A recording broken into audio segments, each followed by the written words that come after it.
நல்ல சமாரியன் இயேசு என்னை தேடி வந்தாரே.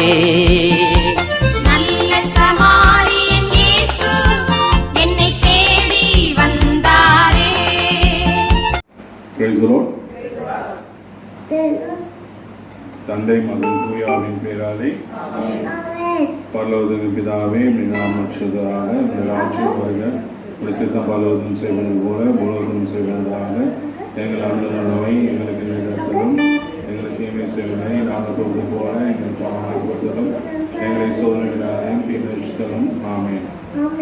அருள் நிறைந்த மரியே வாழ்க கர்த்தருடனே பெண்களுக்குள் ஆசைப்பட்டவர் நீரே உங்களுக்கு மயக்கின் கடையான இயேசும் ஆசைப்பட்டவரே அச்சிஷ்ட மரியாயே சரீஸ்வர மாதாவை பாயலாம் எங்களுக்காக இப்போது மறக்க வேண்டிக்கொள்ளும் ஆமென். மறவாமல் நினைத்தீரையா மனதார நன்றி சொல்வேன். மறவாமல் நினைத்தீரையா மனதார நன்றி சொல்வேன். இரவும் பகலும் என்னை நினைத்து இதுவரை நடத்தீரே. இரவும் பகலும் என்னை நினைத்து இதுவரை நடத்தீரே. நன்றி நன்றி ஐயா, கோடி கோடி நன்றி ஐயா.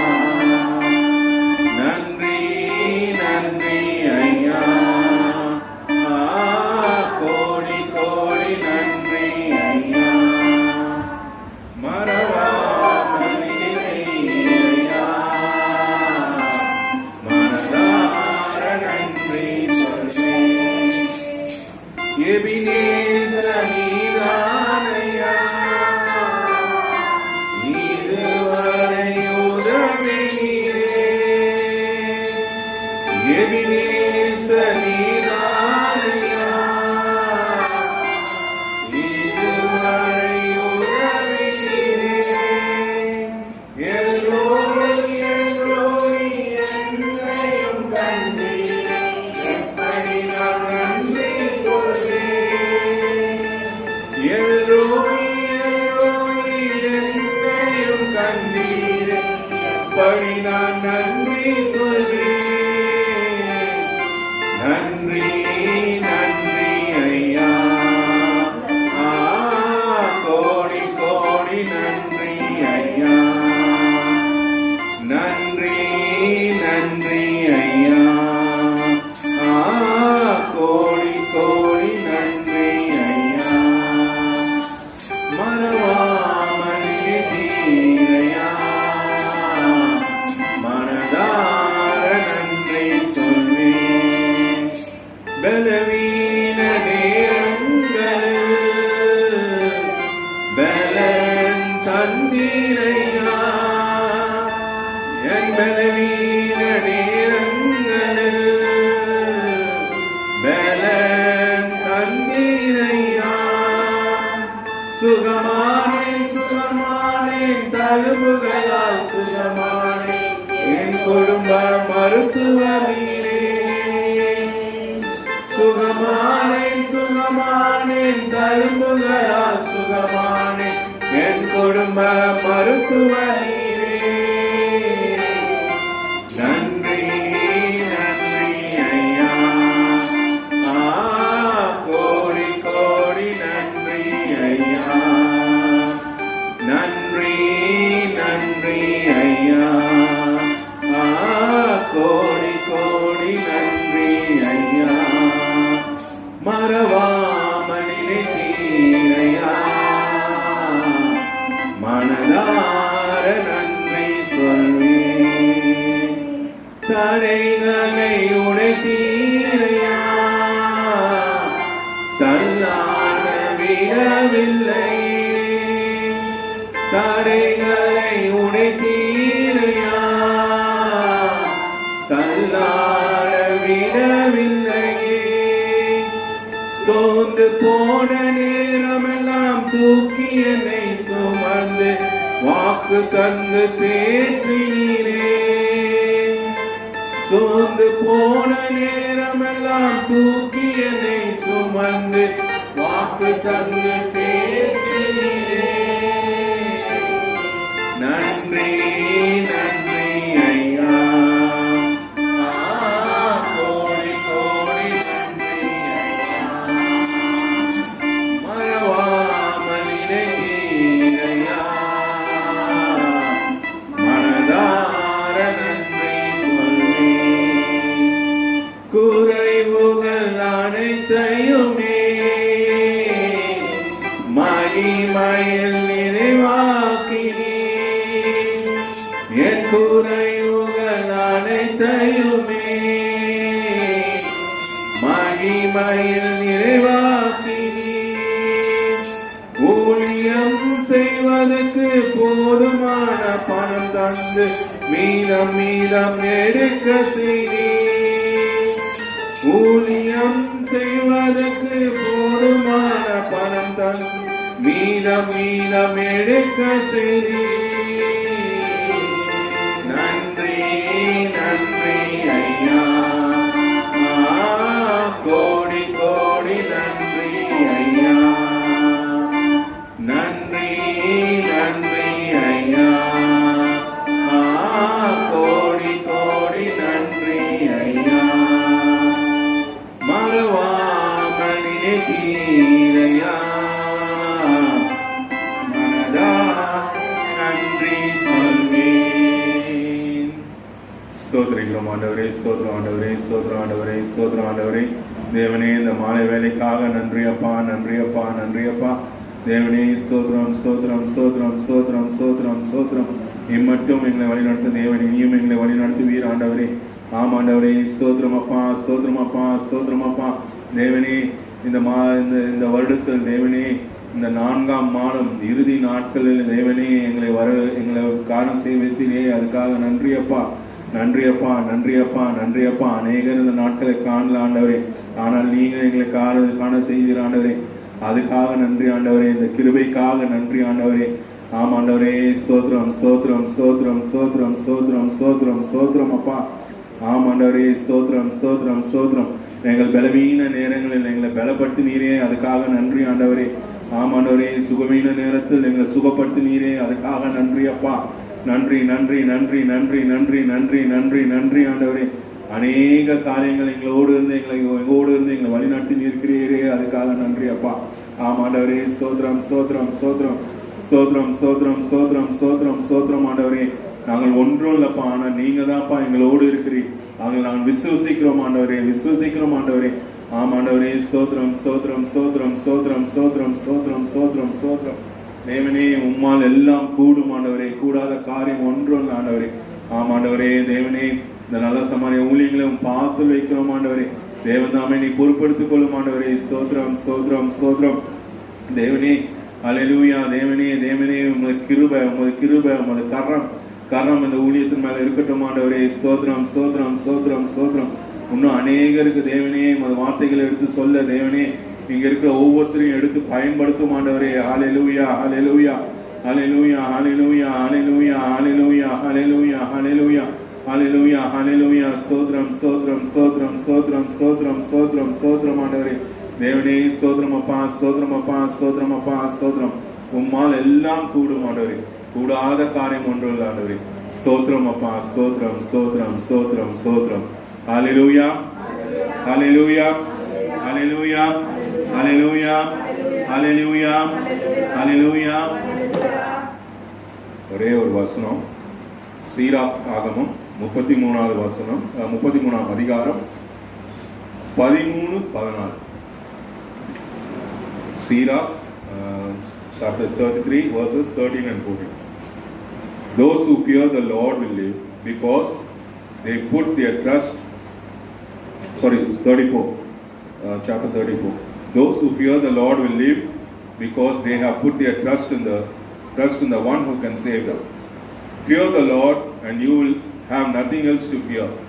If your trust is in Him, you will never act like a coward. Praise the Lord. Praise the Lord. தமிழ்ல ஆண்டவருக்கு அஞ்சுவோர் உயிர் வாழ்வர், அவர்களது நம்பிக்கை தங்களை காப்பாற்றுகிறவர் மேல் இருக்கிறது. ஆண்டவருக்கு அஞ்சுபவர்கள் எதற்கும் நடுங்கவோ தயங்கவோ மாட்டார்கள், ஏனெனில் அவரே அவர்களது நம்பிக்கை. Praise the Lord. அவர் மேல ஒரு நம்ம அஞ்சு இருந்தோம்னா நம்ம யாருக்கும் பயப்பட தேவையில்லை. நமக்கு இங்கே ஆங்கிலத்தில் வந்து கொடுத்தது you will never act like a cover. அப்படின்னா வந்து ஒரு கோலை மாதிரி நம்ம நடந்து கொள்ள தேவையில்லை. ஸோ வந்து அந்த 13ஆம் வசனம் என்ன சொன்னதுன்னா, கடவுள்கிட்ட அந்த அஞ்சு நடந்தோம்னா நம்ம என்ன பண்ணுவோம்? உயிர் வாழும். ஸோ வந்து நிறைய நேரங்களில் வந்து நம்ம எப்படி இருக்கணும்? பயந்து தான் இருக்கணும். அது எப்போ இருந்தாலும் பயந்து இருக்கணும். ஏன்னா வந்து அதே வந்து 16வது வசனம் அதில் வந்து பார்த்தீங்கன்னா, ஆண்டவருடைய கண்கள் அவர் மேல் அன்பு கூறுவோர் மீது உள்ளன. அவரே அவர்களுக்கு உறுதியான பாதுகாப்பு, வலிமை மிக்க துணை, வெப்பத்தில் மறைவிடம், நண்பகல் வெயிலில் நிழல், தடுமாற்றத்தில் ஊன்றுகோல், வீழ்ச்சியில் அரண். Praise the Lord. அவர் மேல என்ன செய்யணும்? அன்பு நம்ம செலுத்தணும்னா எப்படின்னா, அவர் வந்து நம்மளுக்கு வந்து he will give a strong protection. அவர் மாதிரி அவர் நம்மளுக்கு கொடுக்குற ப்ரொடெக்ஷன் வந்து யாராலும் கொடுக்க முடியாது. ஓகே, நம்ம உலக பிரகாரமாக நம்ம வந்து என்ன Z security, Z+, Y security, Y+, அதெல்லாம் நம்ம சொல்கிறோம். ஆனால் கடவுள் நம்ம கடவுள் மேலே அன்பு செலுத்தினா அவருக்கு நம்மளுக்கு கொடுக்கக்கூடிய protection is the best. So அதனால் வந்து அது எப்படியான ப்ரொடெக்ஷன்? வெயில் அதிகமானாலும் எப்படி இருக்குமா? நிழல் நம்மளுக்கு குளிர்ச்சியாக. ஸோ இந்த நாட்களில் நம்மளுக்கு என்ன சொல்கிறாங்க? டெம்பரேச்சர்ஸ் வந்து 5 degrees நார்மலோட இன்னும் அதிகமாக இருக்கும்ன்றாங்க. ஸோ வந்து நம்ம பயப்படணுமா? பயப்பட தேவை. ஏன்? ஆண்டவர்கிட்ட நம்ம அடைக்கலமாக இருக்கணும். ஸோ அவர் வந்து நம்மளுக்கு ஸ்ட்ராங் ப்ரொடெக்ஷன் கொடுப்பாரு. அவர் வந்து என்னது? வெயிலின் தாக்கத்துலேருந்து நம்மளை ப்ரொடெக்ட் பண்ணுவார். ஸோ அது வந்து என்ன, இயற்கை இதாக இருந்தாலும் எதாக இருந்தாலும் வந்து யார் வந்து நம்மளை ப்ரொடெக்ட் பண்ணுறது? கடவுள் தான். Praise the Lord. ஸோ யாருக்கு அஞ்சு நடக்கணும்? நம்ம ஆண்டவருக்கு அஞ்சு நடக்கணும். Praise the Lord.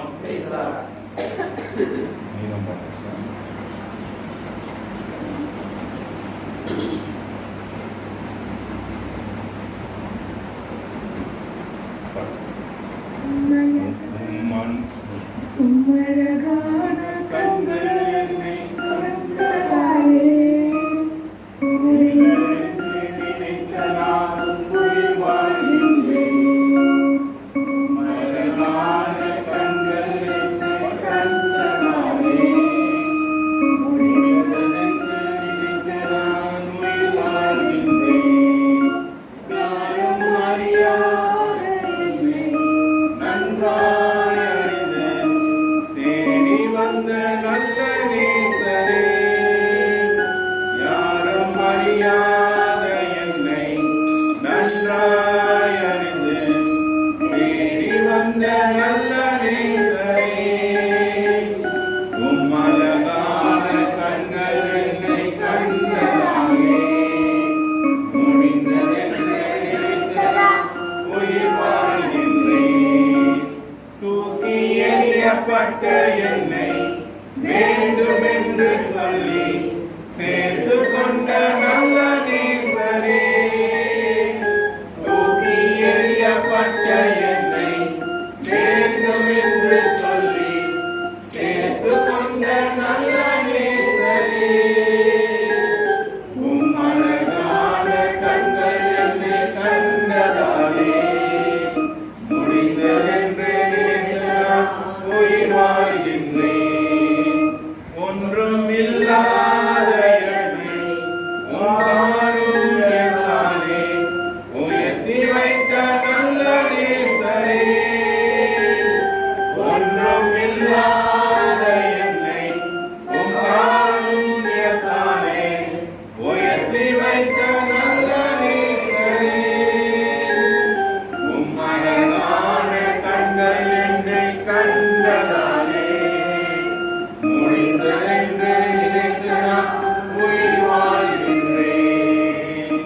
Praise the Lord.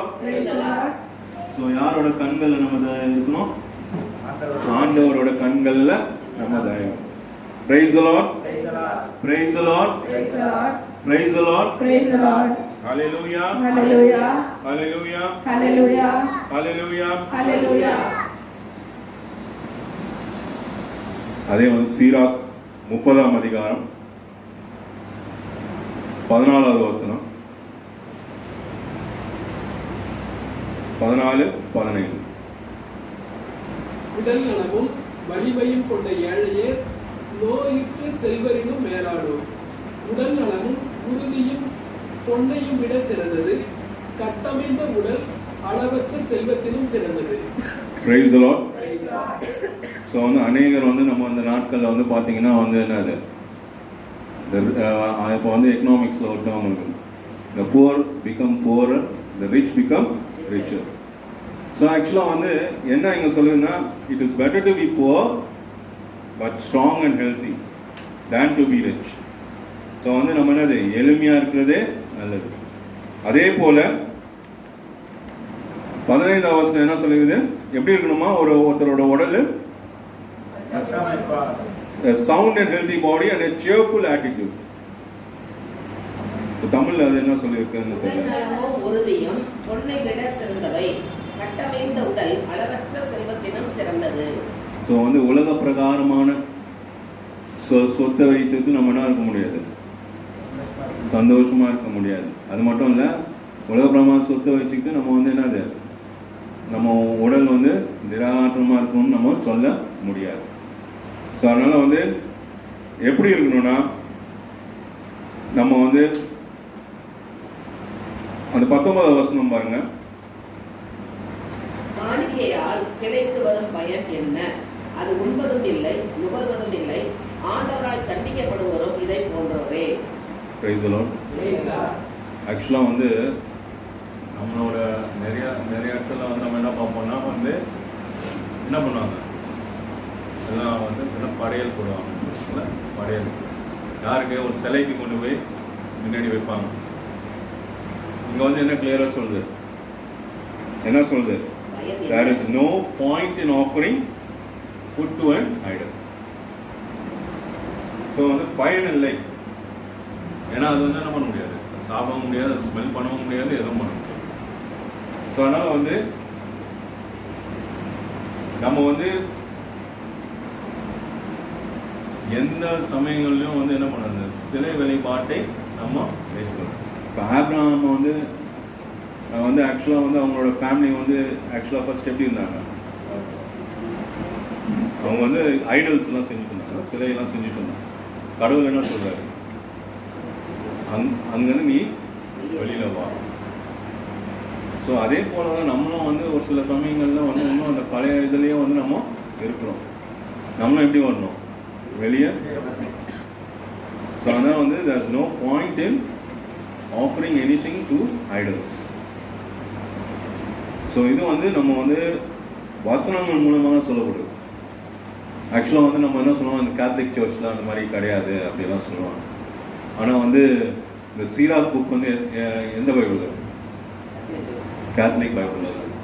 So அந்த கேத்தலிக் பைபிள்லேயே வந்து சீராக் புக்கில் வந்து it has been given. So வந்து இதெல்லாம் வந்து இந்த மேற்கோள் காட்டி நம்ம நடத்தக்கூடிய ரிலீஜியஸ் லீடர்ஸ் வந்து நம்மளை வந்து இது பண்ணுறது கிடையாது. ஸோ அதனால தான் வந்து அநேக சமயத்தில் வந்து நம்ம என்ன சொல்கிறோம்னா, one has to read the word of God. Praise the Lord. Praise the Lord. Praise the Lord. Hallelujah. ஸ்தோத்திரம் ஆண்டவரே, ஸ்தோத்திரம் அப்பா, ஸ்தோத்திரம் அப்பா. தேவனே, நாங்கள் நாங்கள் அநேக வேலையில் தேவனே சிலைக்கு நாங்கள் வழிபாடுகள் செய்திருக்கிறோம். அதுக்காக எங்களை மன்னிய மாட்டோம். மன்னிப்பா. ஆமாண்டவரே, நீர் சொல்லியிருக்கிறீர்கள் அந்த சீராக் ஆகமத்தில் 30ஆம் அதிகாரத்தில் தேவனே 19வது வசனத்தை சொல்லியிருக்கிறீர்கள் ஆண்டவரே. There is no point in offering food to an idol. It can't eat it or smell it. So அது ஆண்டவரே, சிலை வழிபாடுகள் நாங்கள் செய்ததுக்காக எங்களை மன்னியும் ஆண்டவரே, மன்னியும் தேவனே. சிலை வழிபாடு இந்த சென்ஸில் நாங்கள் நிறைய தவறுகள் செய்திருக்கிறோம் ஆண்டவரே. நீரே உங்கள் வார்த்தைகள் மூலமாக மேற்கொள்க காட்டியிருக்கிறேன் ஆண்டவரே. அதுக்காக எங்களை தொடும் ஆண்டவரே, எங்களை மன்னியும் ஆண்டவரே. ஸ்தோத்திரம் ஆண்டவரே, ஸ்தோத்திரம் ஸ்தோத்திரம் ஸ்தோத்திரம் ஸ்தோத்திரம் ஸ்தோத்திரம். ஹல்லேலூயா, ஹல்லேலூயா. ஆக்சுவலாக நான் ஆக்சுவலாக அநேகரும் நம்மளுக்கு தெரியும். பட் இது ஆக்சுவலாக ஒரு 2 days முன்னாடி நான் படிக்கும் போது இது கொஞ்சம் எனக்கு வந்தது, அதனால தான் சொன்னேன். பிரைஸ் தி லார்ட், ஹல்லேலூயா, ஹல்லேலூயா, ஹல்லேலூயா, ஹல்லேலூயா, ஹல்லேலூயா, ஹல்லேலூயா. ஆண்டவரை முழு மனதோடு நம்ம ஆராதிப்போம். கண்களை மூடி எல்லாருக்கும் தெரிஞ்ச பாட்டு தான். இப்போ நம்ம நாட்டில் நடக்கக்கூடிய அந்த தேர்தலை பார்த்து வைத்திருக்கிறோம். என்னென்ன செய்திகள் வந்தது உங்களுக்கு தெரியும். இது யார் பார்க்குற அந்த தேர்தலை? ஆண்டவர் பார்க்குறார். ஆண்டவர் வெற்றி தருவார். அவருக்கு பயந்து நடுங்குகின்ற மக்களை தலைவர்களாக தேர்ந்தெடுப்பார். விசுவசிக்கிறீங்களா? Praise the Lord. ஸோ கண்களை மூடி இந்த பாட்டு எல்லாரும் தெரிஞ்ச பாட்டு, சாங் நம்பர் 54, ஆராதிப்பேன் நான் ஆராதிப்பேன். ஸோ முழு மனதோடு நம்ம கடவுளை ஆராதிப்போம். அவர் ஒரு பெரிய மாற்றத்தை நம்மளுக்கு தருவார். June 4th is going to be a victory day. Praise the Lord. Praise the Lord. Praise the Lord. Praise the Lord. ஆராதிப்பேன் ஆராதிப்பேன் ஆண்டவரே சுமை ஆராதிப்பேன் ஆராதிப்பேன் நான் ஆராதிப்பேன் ஆண்டவரே சுமை ஆராதிப்பேன் வல்லவரே உம்மை ஆராதிப்பேன் நல்லவரே உம்மை ஆராதிப்பேன் வல்லவரே உம்மை ஆராதிப்பேன் நல்லவரே உம்மை ஆராதிப்பேன் ஆராதிப்பேன் நான் ஆராதிப்பேன் ஆண்டவரே சுமை ஆராதிப்பேன் பரிசுத்த உள்ளத்தோடு ஆராதிப்பேன் பணிந்து கொணிந்து ஆராதிப்பேன் பரிசுத்த உள்ளத்தோடு ஆராதிப்பேன் பணிந்து கொணிந்து ஆராதிப்பேன் ஆராதிப்பேன் நான் ஆராதிப்பேன் ஆண்டவரே சுமை ஆராதிப்பேன் ஆவியிலே உம்மை ஆராதிப்பேன் உண்மையிலே உம்மை ஆராதிப்பேன் ஆவியிலே உம்மை ஆராதிப்பேன் உண்மையிலே உம்மை ஆராதிப்பேன் ஆராதிப்பேன் நான் ஆராதிப்பேன் ஆண்டவரே சுவை ஆராதிப்பேன் தூதர்களோடு ஆராதிப்பேன் ஸ்தோத்திர பலியோடு ஆராதிப்பேன் தூதர்களோடு ஆராதிப்பேன் ஸ்தோத்திர பலியோடு ஆராதிப்பேன் ஆராதிப்பேன் நான் ஆராதிப்பேன் ஆண்டவரே சுவை ஆராதிப்பேன் ஆராதிப்பேன் நான் ஆராதிப்பேன் ஆண்டவரே சுவை ஆராதிப்பேன். ஸ்தோத்திரம் ஆண்டவரே, ஸ்தோத்திரம் அப்பா, ஸ்தோத்திரம் அப்பா, ஸ்தோத்திரம் அப்பா. தேவனே தேவனே உன் பிள்ளைங்களை ஒவ்வொருத்தரையும் பார்த்து வைக்கிறோம் ஆண்டவரே. ஆமாண்டவரே விசேஷமா ஊழியம் செய்கின்ற ஒவ்வொருத்தரையும் பார்த்து வைக்கிறேன் ஆண்டவரே. ஆமாண்டவரே ஊழியக்காரர்களை உமது கரத்தால் மூடி மறைத்துக் கொள்ளும் ஆண்டவரே. ஆமாண்டவரே தேவனே இன்னும் அதிகமா தேவனே உமக்கு உமக்கு சாட்சிகளாக இருந்து தேவனே உமது வார்த்தைகளை பிறருக்கு எடுத்து சொல்ல எந்த பயம் இல்லாம சொல்ல தேவன் தாமே நீ கிருபை ஊற்றும் ஆண்டவரே. ஆமாண்டவரே, ஸ்தோத்திரம் ஸ்தோத்திரம் ஸ்தோத்திரம் ஸ்தோத்திரம் ஸ்தோத்திரம் அப்பா. ஆமாண்டவரே, ஒவ்வொரு ஊழியக்காரங்களையும் தொடும் ஆண்டவரே, தொடும் ஆண்டவரே. உலக பிரகாரமா எந்த காரியங்களும் பேசாதபடி தேவனே உமது வார்த்தைகள் மற்றும் பிறருக்கு எடுத்து சொல்ல தேவன் தாமே கிருபை ஊற்றும் ஆண்டவரே. அதுவே கிரியை செய்யும் ஆண்டவரே. ஆமாப்பா அப்பா அப்பா பிதாவே, ஸ்தோத்திரம் ஸ்தோத்திரம் ஸ்தோத்திரம் ஸ்தோத்திரம். தேவனே உம்மால் எல்லாம் கூடும் ஆண்டவரே, கூடும் ஆண்டவரே. ஆமாண்டவர், உலகத்துல இருக்க சர்வ சிருஷ்டிக்கும் தேவனே உமது வார்த்தைகளை சொல்லி தேவன் தாமே ஒரு பெரிய எழுப்புதலை உண்டாக்க தேவன் தாமே நீ ஒரு கிருபையை செய்யும் ஆண்டவர். இயேசு கிறிஸ்துவின் நாமத்தில் கெஞ்சி மன்றாடுகிறேன் நல்ல தகப்பனே. ஹல்லேலூயா, ஹல்லேலூயா. இப்போ நம்ம வந்து திருப்பாடல் 4வது திருப்பாடலை நம்ம தியானிக்க போறோம். ஒரே ஒரு நிமிஷம் நம்ம வந்து இறை புகழ்ச்சி ஏறெடுப்போம்.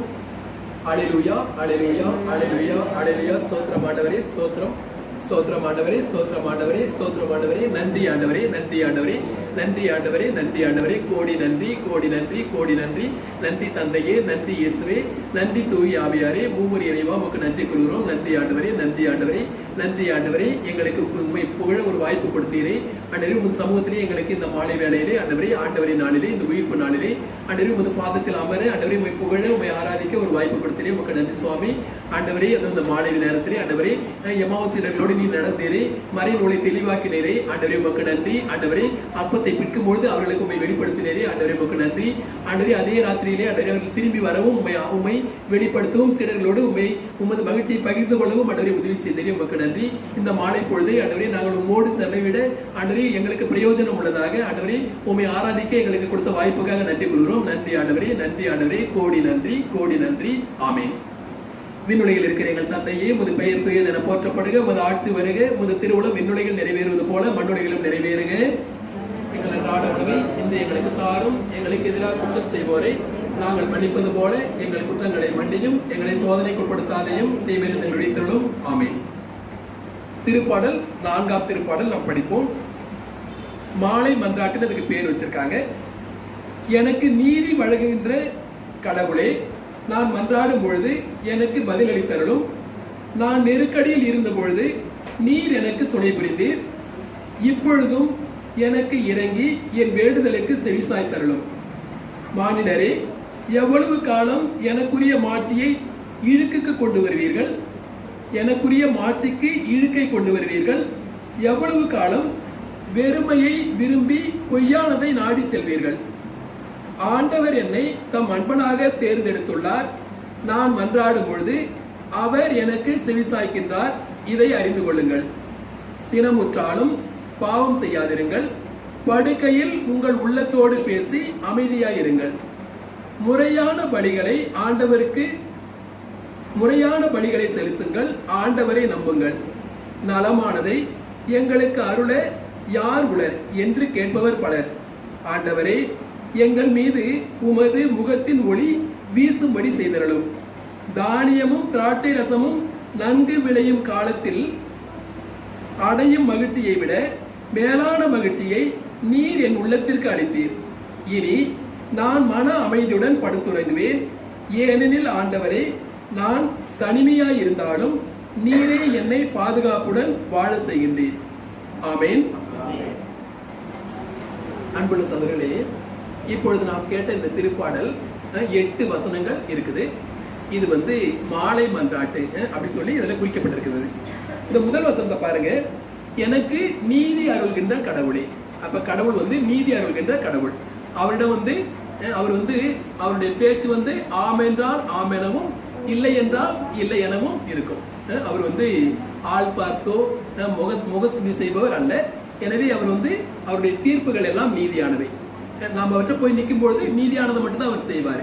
நீதி அருள்கின்ற கடவுளே. அது வந்து நம்ம வந்து அவருக்கு செய்ய வேண்டிய துதிகள்ல ஒன்று வந்து நீதி அருள்கின்ற கடவுள். எப்படி வந்து ஆண்டவர் மகா புகழ்ச்சிக்குரியவர். அவருடைய ஒவ்வொரு பண்புகளாக நாம் வந்து சொல்லி அவரை துதிக்கிறோம், அவரை நன்றி செலுத்துறோம். அவருக்கு அப்படி நன்றி செலுத்தும் பொழுது, ஆண்டவரே நீர் நீதி உள்ளவராக இருக்கிறபடியால் நான் உமக்கு நன்றி செலுத்துகிறேன். அவர் நம்ம அப்படி விழிச்சு நன்றி சொல்ல நம்மை இந்த திருப்பாடல் அழைக்கிறது. நீதி அருள்கின்ற கடவுளே. இரண்டாவது, நான் மன்றாடும் பொழுது எனக்கு செவி சாய்த்தருளும் கேட்கிறாரு. தாவீது அரசர் கேட்கிறாரு, நான் மன்றாடும் பொழுது எனக்கு செவி சாய்த்திரணும். அவர் கொட்டேஷன் பண்றாரு, இதுக்கு முன்னாடி எனக்கு செவி சாய்த்திருக்கிறீங்க. அடுத்த பதில் அதான் சொல்றாரு, நான் நெருக்கடியில் இருந்த பொழுது நீர் எனக்கு துணை புரிந்தீர். அன்னைக்கு செஞ்சீங்கல்ல, என்னோட சின்ன வயசுல செஞ்சீங்கல்ல, நான் வந்து சோர்ந்து போயிருக்கும்போது எனக்கு செஞ்சீங்கல்ல, நான் உண்மை தேடும்போது எனக்கு செஞ்சீங்கல்ல. நம்முடைய கடந்த கால வாழ்க்கையில ஆண்டவர் நம்ம எப்பப்பெல்லாம் நெருக்கடியில் இருக்கும்போது நமக்கு நன்றி செலுத்தினாரோ, நமக்கு நல்லது செஞ்சாரோ, நம்மை கைப்பிடித்து வழி நடத்தினாரோ, அந்த காரியங்களை எல்லாம் ஒன்று ஒன்று நினைவு கூர்ந்து நீங்க எனக்கு செஞ்சீங்க, நான் உங்களுக்கு நன்றி செலுத்துகின்றேன். நீங்க நீதி உள்ள கடவுளா இருக்கிறீங்க, நான் உங்களை இப்ப நான் கேட்கிறேன், நீங்க இதை செய்யுங்க. எனவே கடவுள் நீதி அருள்கின்ற கடவுள். நாம் மன்றாடும் போது நமக்கு செவி சாய்க்கிறார். நம்ம மன்றாடும் போது நமக்கு செய்கிறாரு, அது ஒண்ணு. செவி சாய்க்கிறார், காது கொடுத்து கேட்கிறார். அவரு நம்ம சொல்லும் பொழுது காது கொடுத்து கேட்கிறார். நாம யோசித்து பார்ப்போம், நம்ம வந்து நம்முடைய பிள்ளைகளோ, நம்முடைய மாணவர்களோ, நம்முடைய அண்டை வீட்டாரோ, நம்முடைய அதிகாரத்துக்கு கீழே உள்ளவங்களோ சொல்லும் போது நம்ம கேட்கிறோமா, இல்ல புறக்கணிக்கிறோமா? சில சமயம் வந்து அலட்சியமா போயிடுவோம். சில சமயம் நம்மளுடைய அதிகாரிகிட்ட நம்ம போகும்போது ஜெபம் பண்ணிட்டு போவோம், ஆண்டவரே அவங்க அதை கேட்கணும்னு. சில சமயம் நம்ம காது கொடுத்து கேட்காம இருப்பாங்க. ஆனா கடவுள் நாம் மன்றாடும் பொழுது நமக்கு செவி சாய்க்கிறார், காது கொடுத்து கேட்கிறாரு. He is spending his time for us. கண்டிப்பா கேட்கிறாரு. அது மாதிரி காது கொடுத்து கேட்கறதோட மாத்திரம் இல்லாம நம்ம சொல்லுகின்ற, நம்ம கேட்கின்ற அந்த மன்றாட்டுகளை அவர் செவி சாய்க்கிறாரு.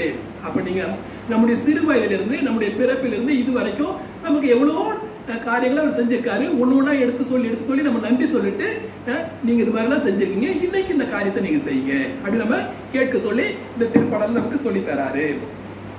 இப்பொழுதும் எனக்கு இறங்கி என் வேண்டுதலுக்கு செவி சாய்த்தரணும். 2வது வாட்டி சொல்றாங்க. அப்ப நமக்கு ஒரு துன்பம் வரும்பொழுதோ, ஒரு நெருக்கடி வரும்பொழுதோ, நம்ம வந்து அதுக்கு சொல்யூஷனுக்காக எங்க போகணும்? ஆண்டவர்கிட்ட போகணும். அவருடைய சந்நிதிக்கு வரணும். அவருடைய இறைவார்த்தை எடுத்து படிச்சு நம்முடைய அந்த ஜெப இடத்துல உட்கார்ந்து நம்ம வந்து அவரிடம் ஜெபிக்க வேண்டியது, அவரிடம் கேட்க வேண்டியது மிக முக்கியமான காரியமாக இருக்கிறது.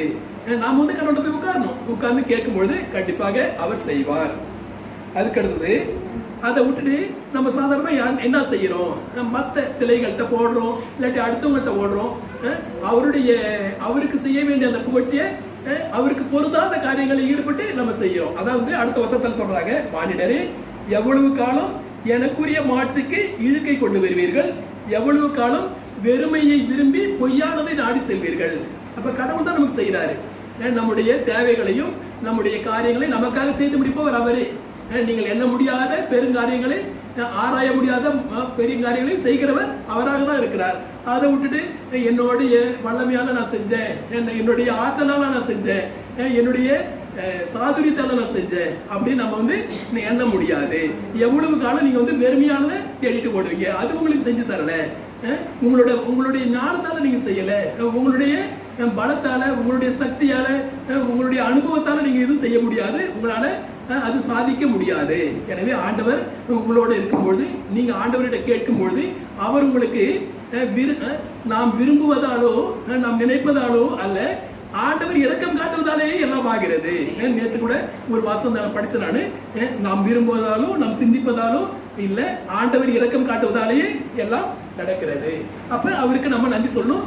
அவருக்குரிய சாணத்தை வேற எதுக்கு நம்ம கொடுத்த கூடாது. அதுதான் சிலை வழிபாடு ஆயிடுது. கடவுளுக்குரிய சாணத்தை, கடவுள் செய்கிற அந்த செயல்களை நம்ம வேற ஒரு காரியத்தை நம்ம வந்து பிளேஸ் பண்ணும்போது, அதுக்கு அந்த புகழ்ச்சி செய்யும்போது அதுதான் சிலை வழிபாடு ஆயிடுது. அது செய்ய வேண்டாம். அதுக்கடுத்தது, ஆண்டவர் என்னை தம் அன்பனாக தேர்ந்தெடுத்துள்ளார், நான் மன்றாடும் பொழுது அவர் எனக்கு செவி சாய்க்கின்றார். எத்தனை வாட்டி சொல்றாரு பாருங்க.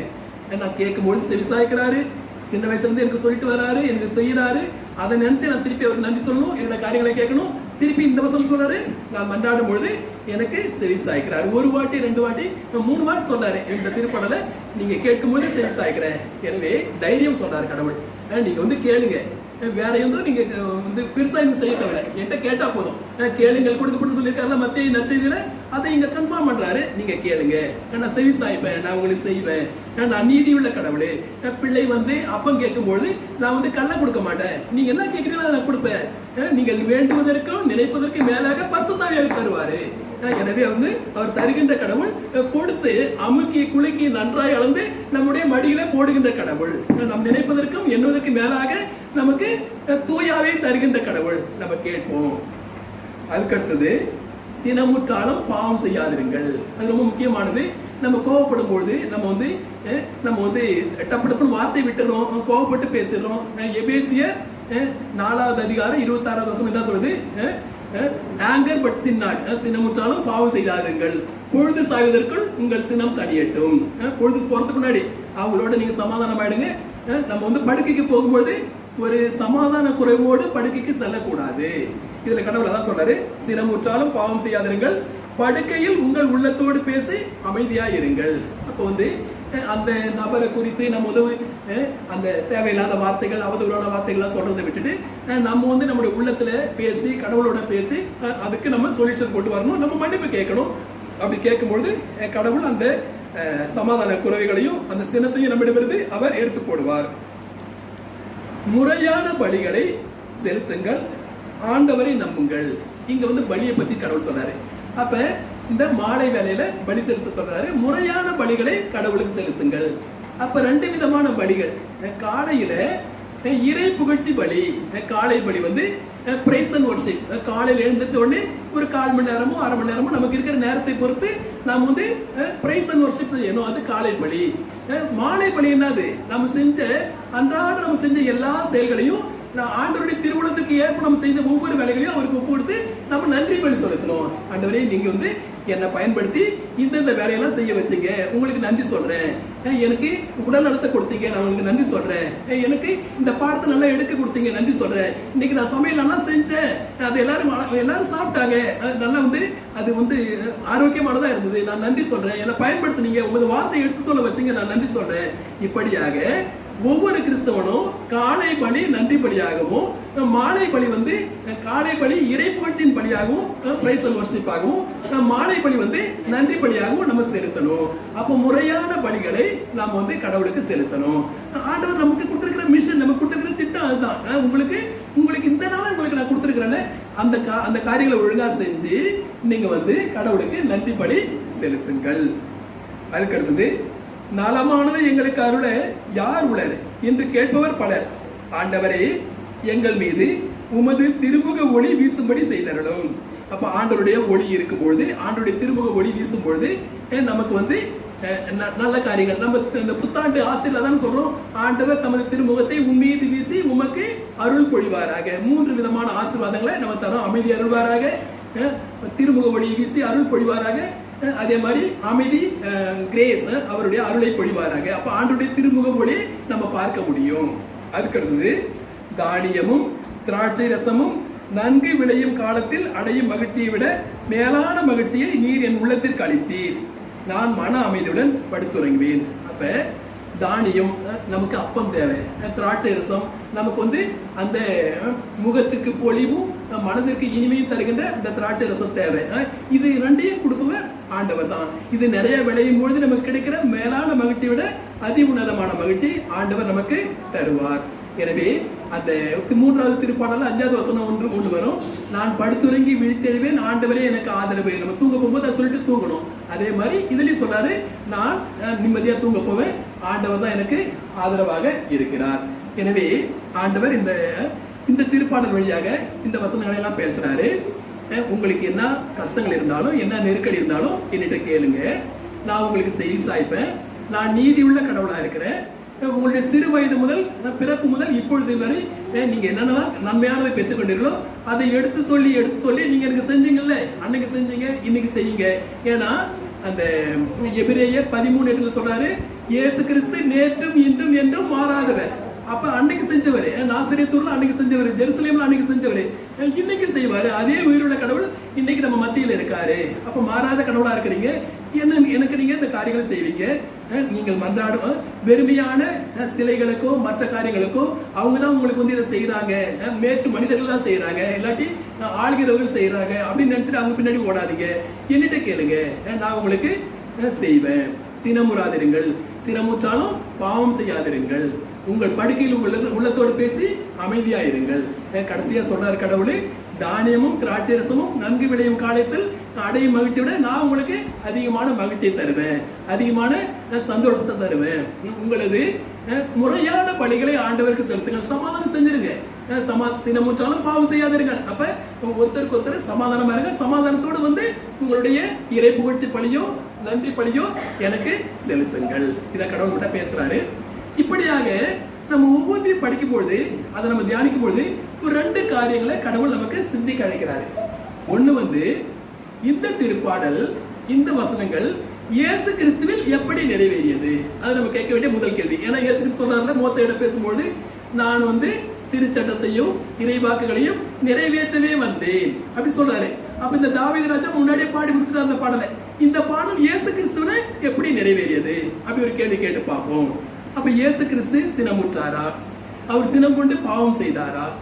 அவர் நன்றி பலி செலுத்தினாரா? அவர் பார்க்கறல அந்த 3 மணி வேளையில, அவர் சிலுவையில் துன்பப்பட்ட வேளையில, பிதாவே இவர்களை மன்னியும் அவர் மன்னிக்கிறாரு. சினம் கொண்டு என்னை அடிக்கிறாங்க, என்னை கல்லால் அடிக்கிறாங்க, என்னை சிலுவையில் அறிகிறாங்க அப்படின்னு அவங்களை சபிக்கல, அவங்கள மன்னிக்கிறாரு. அதே மாதிரி நான் தாகமா இருக்கிறேன், ஆன்மாக்கள் மீது தாகமா இருக்கிறாரு. ஆன்மாக்கள் மீது தாகமா இருந்து அவங்கள தந்தையிடம் கொண்டு சேர்க்கிறாரு.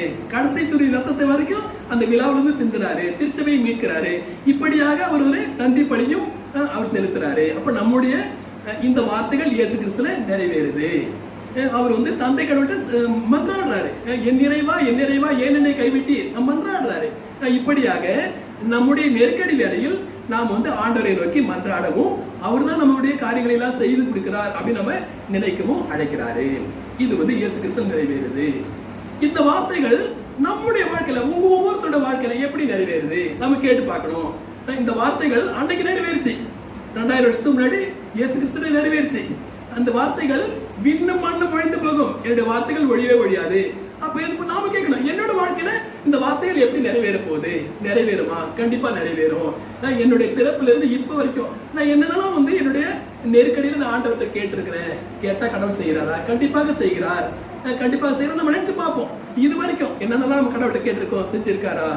அதே மாதிரி நாம சினமுறாமலும், நாம மன்னிக்கிற மக்களாகவும், நாம ஒழுங்காக நம்முடைய நன்றி பலியையும் இறை புகழ்ச்சி பலியும் ஆண்டவருக்கு செலுத்துகின்ற மக்களாகவும் நாம் இருக்கும் பொழுது, ஆண்டவர் கண்டிப்பாக நம்முடைய பாத்திரங்களை நிரம்பி வழிய செய்வார். நம்முடைய பாத்திரம் நிரம்பி வழியும். திருப்பணம் 23 சொன்ன மாதிரி, என்னுடைய பாத்திரம் தூய் அவருடைய அருள் பொழிவாலும் அவருடைய கனிகளாலும் கொடைகளாலும் நிரம்பி வழியும்.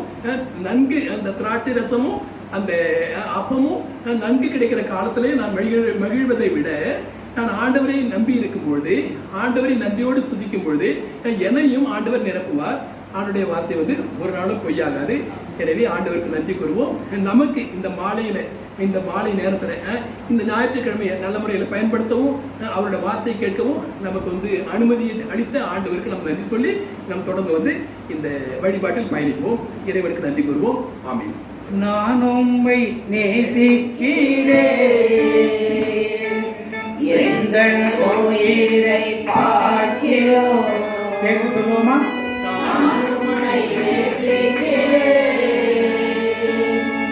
எங்கள் உயிரை பார்க்கிறோம், ஆராதிப்பேன் உம்மை நான் உண்மை மனதுடன். சொல்லுவோம் எல்லாரும். ஆராதிப்பேன் உம்மை நான் உண்மை மனதுடன். ஒவ்வொரு நாட்களிலும் பிரியாமல் கடைசி வரை, ஒவ்வொரு நிமிடமும் கிருபையால் நடத்துகிறீர். இந்த செய்திக்கு முன்னால் ஒரு கேள்வி. ரூத் உங்களுக்கு தெரியுமா? ரூத் யாருன்னு? எங்க வீட்டு பக்கத்துல யாரும் இல்லைங்கிறீங்களா? எந்த இனத்து பெண் அவள்? மத்தேயு நற்செய்தி 1ஆம் அதிகாரம் எடுத்து வாசிங்க, 6ஆம் வசனம் வாசிங்க. ஆபிரகாமின் குமாரனாகிய தாவீதின் குமாரனான இயேசு கிறிஸ்துவின் வம்சவரலாறு. ஆபிரகாம் ஈசாக்கை பெற்றார், ஈசாக்கு யாக்கோபை பெற்றார், யாக்கோபு யூதாவையும் அவன் சகோதரரையும் பெற்றார், யூதா பாரேசையும் சேராவையும் தாமாரிடத்தில் பெற்றார், பாரேஸ் எஸ்ரோமை பெற்றார், எஸ்ரோம் ஆராமை பெற்றார், ஆராம் அபினதாபை பெற்றார், அபினதாப் நாகசோனை பெற்றார், நாகசோன் சல்மோனை பெற்றார், சல்மோன் போவாசை ராகாவிடத்தில் பெற்றார், போவாஸ் ஓபேதை ரூத்திடத்தில் பெற்றார், போவாஸ் யாரை? ஓபேத் ஓப்பேத்தை ரூத் இடத்தை யூதர்கள் மத்தேயு எழுதியது யூதர்களுக்காக எழுதப்பட்டது. ஆண்களுடைய வம்ச வரலாறு மட்டும்தான் அது இருக்கும். ஆனால் மத்தேயு எழுதுறப்ப அதில் எத்தனை பெண்கள் இருக்காங்க? மொத்தம் முதல் இதயத்தில் 5 பெண்கள். ஒரு பெண்ணின் பெயர் மட்டும் எழுதப்படவில்லை. முதல் பெண் யாரு? தாமார், யூதாவின் மருமகள். 2வது பெண் யாரு? ராகா, அவர் எரிகோ நகரத்து வேசி. 3வது பெண் யாரு? ரூத், அவ மோவாபை தேசத்து விதவை பெண். 4வது யாரு? உரியாவின் மனைவியாகிய பத்சபால், பத்சபால் பேர் கொடுக்கல. 5வது யாரு? யோசேப்பின் மனைவியாகிய அன்னை மரியா. Price the Lord. யூதர் வரலாறு எழுதப்படாத இருக்கும் பொழுது இப்ப எழுதப்பட்டதிலே இந்த ரூத் என்பவள் யாருக்கு பாட்டியாக இருக்கிறார்? தாவீது. யாருக்கு கொள்ளுப்பாட்டி?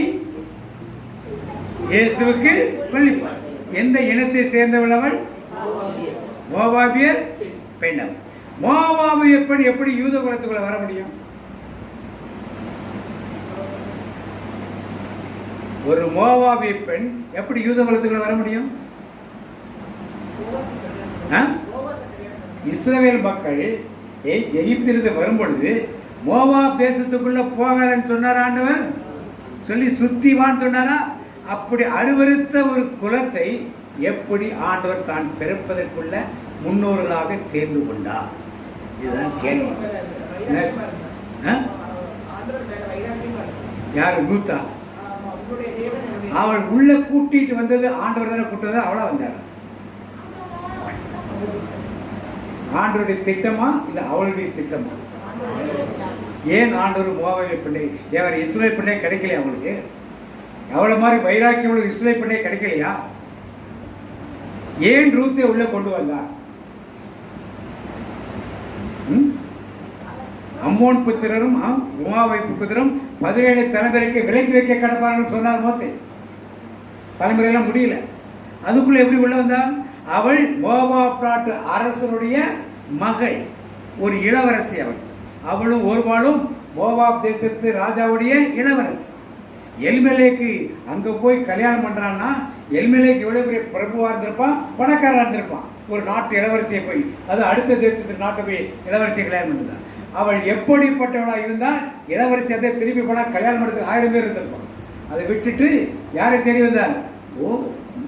நகோமியை தேடி, உன் தேவன் தான் என் தேவன், உன் ஊர் தேசம் தான் என் தேசம், உன் இனம் தான் என் இனம் என்று தேடி வந்தார். இப்ப ஆண்டவர் எதற்காக ரூத்தை எங்க கொண்டு நுழைக்கிறார்?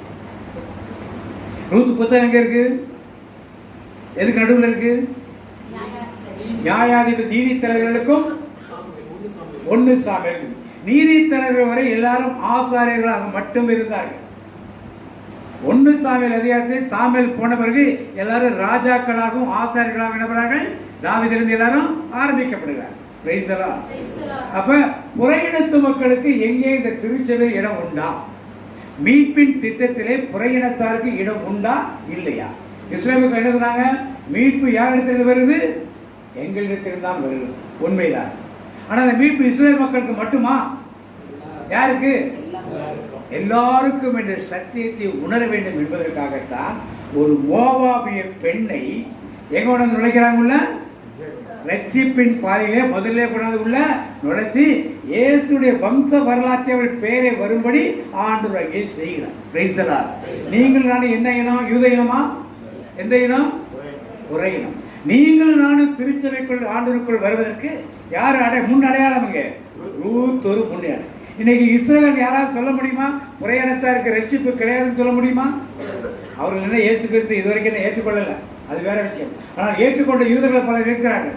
அப்ப ரட்சிப்பு நமக்கு வருவதற்கு ஒரு முன் அடையாளம் தான் யாரு? இந்த Ruth. Praise the Lord. Praise the Lord. ரூத்துக்கு 2 மாமி இருந்தாங்களா? யார் அந்த 2 மாமி? ஒன்னு நகோமி, இன்னொன்னு யாரு? இன்னொன்னு யாரு? போவாசுடைய அம்மா. யார் அம்மா? யாரு? Raga. Praise the Lord. Praise the Lord. எந்த மாமி இப்ப நல்ல மாமி?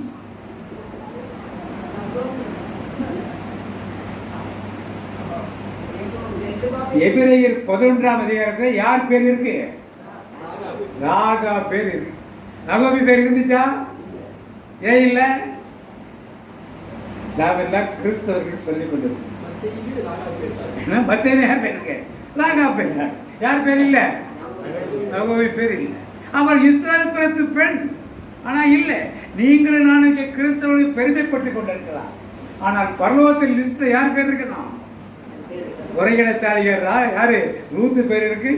எரிக்கோ நகரத்தை விலைவாதமாக இருந்த ராகாவுடைய பேர் இருக்கு. இஸ்ரவேல் கோத்திரத்து நகோமியோட பேருங்க இல்ல. எலிமெலேக்குடைய பேரங்கே இல்லை. அது மாதிரி ஆயிடும். எல்லாருக்கும் ஆண்டவர் ரட்சிப்பை கொடுத்திருக்கிறார். ரூத்தை போல நமக்கும் எல்லா அதிகாரத்தையும் ஆண்டவர் கொடுத்திருக்கார். அதை எடுத்து நாம் என்ன பண்ணுவோம்? பயன்படுத்துவோம். Price the Lord. இப்ப ரூத் புத்தகம் ஏன் அங்க வந்துச்சு? ரூத்தை ஏன் ஆண்டவர் தேர்ந்தெடுத்தாலும் தெளிவாக தெரிஞ்சிச்சா? Price the Lord. இன்னைக்கு செய்தி எதுவும் இல்லை. தாவீதை ஆண்டவர் ராஜாவாக பிறக்க வைத்தாரா, இல்ல அவர் ராஜாவாக ஆனார்? ஆனார் சொல்றாங்களா? ஒரு சத்தம் ஒரு ஆமேன்னு சொல்லுமா? இப்ப மத்தேயு செய்தி 1ஆம் அதிகாரம் 6க்கு அப்புறம் படிங்க. ஈசாயின் மகன் தாவீது அரசர். ஈசாயின் மகன் தாவீது அரசர். சத்தமா சொல்லுங்க. என்னது? இப்ப என்ன சொன்னீங்க? தாவீது ராஜாவாக ஆனார். நீங்க பிறக்கிறப்பயே அவர் என்ன பண்ணாரு? ராஜாவா பிறக்கிறார். அவங்க அப்பா ராஜாவா? எப்படி ஒரு ராஜா? சாலமோன் ராஜாவாக பிறந்தாரா ஒத்துக்கலாம். ரெகபியாம் ராஜாவாக பிறந்தாரா ஒத்துக்கலாம். யோயாக்கீம் ராஜாவாக பிறந்தாரா ஒத்துக்கலாம். ஏன்னா ராஜ வம்சத்தில் பிறகுறாங்க. ஆனால் இவர் சவுலுக்கா பிறந்தாரு ராஜான்னு சொல்றதுக்கு? யாருக்கு பிறந்தாரு? ஈசாய்க்கு பிறந்தார். பிறந்தப்ப ஈசா என்ன சொன்னாரு? இந்த கதை சொல்லிட்டு சனகரி சங்கத்தில் ஈசாயை கூப்பிட்டு கேட்கிறாரு, யோ ஈசாய், நீ யூதனா? உன் பாட்டி யாரு? ரூத். எந்த வம்சமா? அவருடைய ராகாப் எந்த வம்சம்? எரிக்கோ நகர். இதெல்லாம் வச்சுட்டு நீ யூதன்னு சொல்லி சனகரி சங்கத்திலிருந்து உட்கார்ந்துருக்க, போடா வெளியேன்னு துரத்துறாங்க. நீ என்ன பண்ணு, ஒழுங்கா இருக்கணும்னா ஒரு வருஷம் நீ உன் மனைவி பிரிக்கணும். அப்புறமா நீங்க எப்படின்னு பார்த்து ஒரு முடிவெடுக்கிறான்னு சனகரி சங்கத்திலிருந்து தள்ளி விட்டுறாங்க வெளியே. இவர் தலைவராக இருக்கார் சனகரி சங்கத்தில். அப்ப இவர் என்ன ஒரு ஐடியா பண்ணாரு? என்ன ஐடியா பண்ணாருன்னா, மனைவியை பிரிச்சு வச்சுட்டாங்க. இவர் என்ன ஐடியா பண்ணாருன்னா, போய் தன் வீட்டு வேலைக்காரியே, உன்னை வேலைக்காரியிலேருந்து நான் திருமணம் பண்ணிக்கிறேன், திருமணம் பண்ணிட்டு உனக்கு தள்ளுதல் சீட்டு கொடுத்துறேன், நீ அடிமைத்தனத்தை விளையிடலாம், எனக்கும் நான் ஒரு யூதர் என்பதை ப்ரூவ் பண்ண மாதிரி இருந்துட்டு, யூதருடைய முறைமையின்படி நான் நடந்துட்டேன்னு ப்ரூவ் பண்ண மாதிரி இருக்குன்னு சொல்லிட்டு போய் திட்டம் பண்ண. அந்த பொண்ணு என்ன பண்ணா, நேராக போய் யார்கிட்ட சொல்லிடுறா? அவன் மனைவிட்ட போய் சொல்லிடுறான், நீ ஒன்றும் கவலைப்படாதுன்னு திருமண நாள் நிச்சயமாக மனைவி வந்துடுறா. உங்களுக்கு தெரியும், யூதருடைய திருமணம் ராத்திரியில் நடக்கும். எல்லாத்தையும் போட்டு மூடி மறைச்சி வச்சிருப்பாங்க. எல்லாம் இருட்டில் நடக்கும். யார் கூட வந்தா போனான்னு தெரியாது. இப்ப யார் திரும்பி போனது? மனைவியா போனது. அவருக்கு சொந்த மனைவியை போய் அதன் வழியாக ஒரு கற்பம் தெரிவித்து ஒரு மகன் உண்டாரா. அவன் தான் யாரு? 5 மாசம் வரைக்கும் தெரியல. 5 மாசம் கழிச்சு சனகரி சங்கத்துல யார? தாவீதையும் ஈசாயையும் மனைவி கூப்பிட்டு, உன்னை கணவன் மனைவி பிரிச்சு வச்சுமே, நீ எப்படி இப்படி 5 மாதம் கர்ப்பிணியா இருக்கிறாய், நீ வேசித்தனை பண்ணால் உன்னால் கல்லால் இருந்து கொள்ளணும்னு சொல்றப்ப அவள் உண்மையெல்லாம் சொல்லுகிறார். ஈசாய்க்கு ஒரே அவமானம். அங்கே இனிமே அந்த பக்கமே தலை காட்ட முடியாதவர் அவன். அப்ப என்ன சொல்றான்? இந்த வயிற்றிலிருந்து பிறக்கிற பிள்ளையை நான் அடிமைக்கு அடிமையாக வீட்டுக்குள்ளேயே விட மாட்டேன், அடிமைகள் தங்குற இடத்துல விட மாட்டேன். அடிமைக்கு அடிமையாக இருக்கணும்னா ஒரு வீடு இப்படி இருக்கும், வேலைக்காரர் உள்ள வந்து போவாங்க, பின்னால் இருப்பாங்க. அதற்கு பின்னால் அடிமைகள், அவர்களாம் வீட்டுக்குள்ள வரமாட்டாங்க, வரவிட மாட்டாங்க. அதற்கு பின்னால் அடிமைகளுக்கு அடிமைகள், அது வெளியே காட்டில் தான் உட்கார்ந்து இருக்கணும். அதான் தாவீது என்ன பண்ணா, ஆடு வைத்துக் கொண்டே வீட்டுக்கு யாரு சாமி இருந்து கூப்பிட கூட அவனை கூப்பிட்டானுங்களா? கேட்கிறான் சாமி, உனக்கு இவ்வளவுதான் பிள்ளைகளான்னு கேட்கிறான்.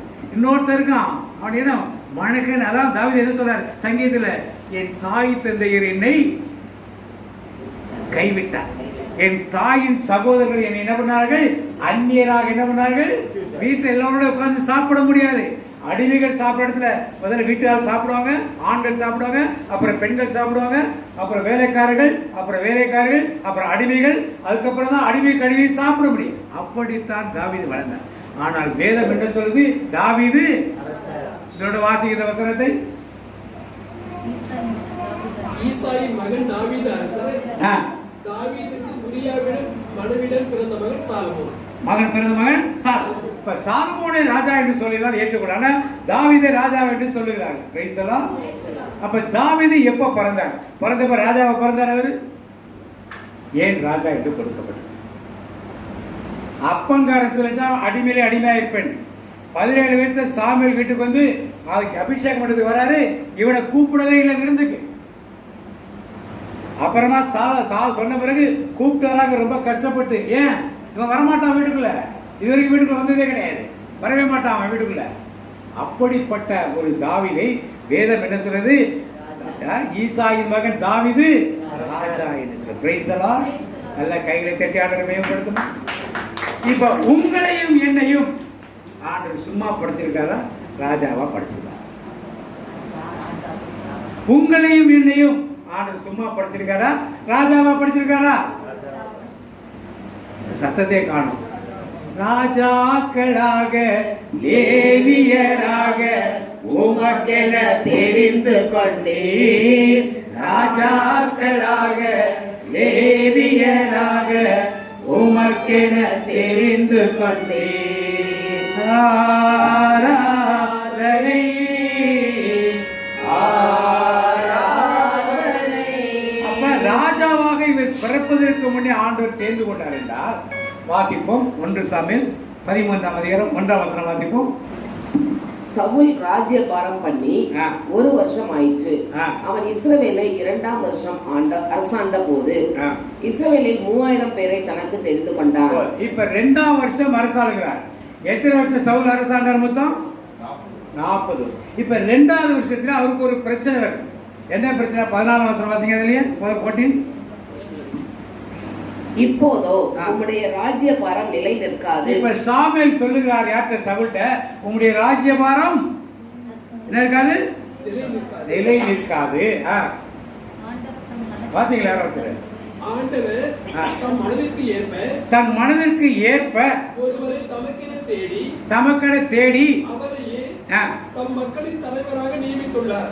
தம் மக்களின் தலைவராக நியமித்துள்ளார். அது பாஸ்ட் டென்ஸா, ஃபியூச்சர் டென்ஸா? இறந்த காலமா, எதிர்காலமா? இப்ப யாரு ராஜாவா இருக்கிறது? சவுல். இப்ப என்ன? உமக்கு பதிலாக தமக்கு விருப்பமான ஒருவரை ஆண்டவர் ஏற்கனவே நியமிச்சிட்டார். யாரை நியமித்தாரு? தாவீது பிறந்திருந்தாரா? தாவீது பிறந்திருந்தாரா? தாவீது ராஜாவா இருப்ப வயசு என்ன? 30. வயசு என்ன? 30. இப்ப 40 வருஷம் சவுல் அரசாண்டா. இது 2வது வருஷம். இன்னும் 38 வருஷம் அவர் அரசாண்டா. தாவீது அரியணை வர்றப்ப 30 வயசு. இதுக்கு 8 வருஷம் கழிச்சு தான் யார் பிறக்கிறது? அப்ப தாவீது பிறக்கிறதுக்கு முன்னாலேயே என்ன சொல்லிட்டாரு? தம் மனதுக்கு ஏற்ற ஒருவனை நான் என்ன பண்ணுவேன்? நான் தலைவராக தேர்ந்தெடுப்ப. என்ன அர்த்தம்? நேற்று அல்ல இன்று அல்ல தாயின் கருவில் தோன்றும் முன்னே, நேற்று அல்ல இன்று அல்ல தாயின் கருவில் தோன்றும் முன்னே, தாய் கூட பிள்ளைகளை மறந்து போகலாம், சிங்க கூட குட்டிகளை பட்டினி போடலாம். நான் சொல்ற பாயிண்ட் உங்களுக்கு புரியுதா? சவுலை தான் ஆண்டவர் தேர்ந்து கொண்டார் ராஜாவாக. 2வது வருஷமே என் மனதுக்கு பிடித்தவற்றை நான் ஏற்படுத்தினேன் சொன்னார். தாவீது பிறக்கவே இல்லை. சொன்ன 8 வருஷத்துக்கு வந்து யார் பிறக்கிறது? அப்ப யாரை புறக்கணித்தார் ஆண்டவர்? எப்ப புறக்கணிச்சாரு? இன்றைக்கு ஊழியத்தில் இருக்கும் பலரையும் தேவன் இப்படி புறக்கணிக்கிறார். ஏன் புறக்கணித்தார் சவுல? எதற்காக சவுலை ராஜாவாக்கினார் அவர்? எதற்காக சவுலை ராஜாவாக்கினார்? அது சரி. ஏன் சவுல் இருக்க வேற ஆத்துக்கு இருக்கலாம்ல? யாரு கடவுளை விட்டு விலகி கொண்டார்?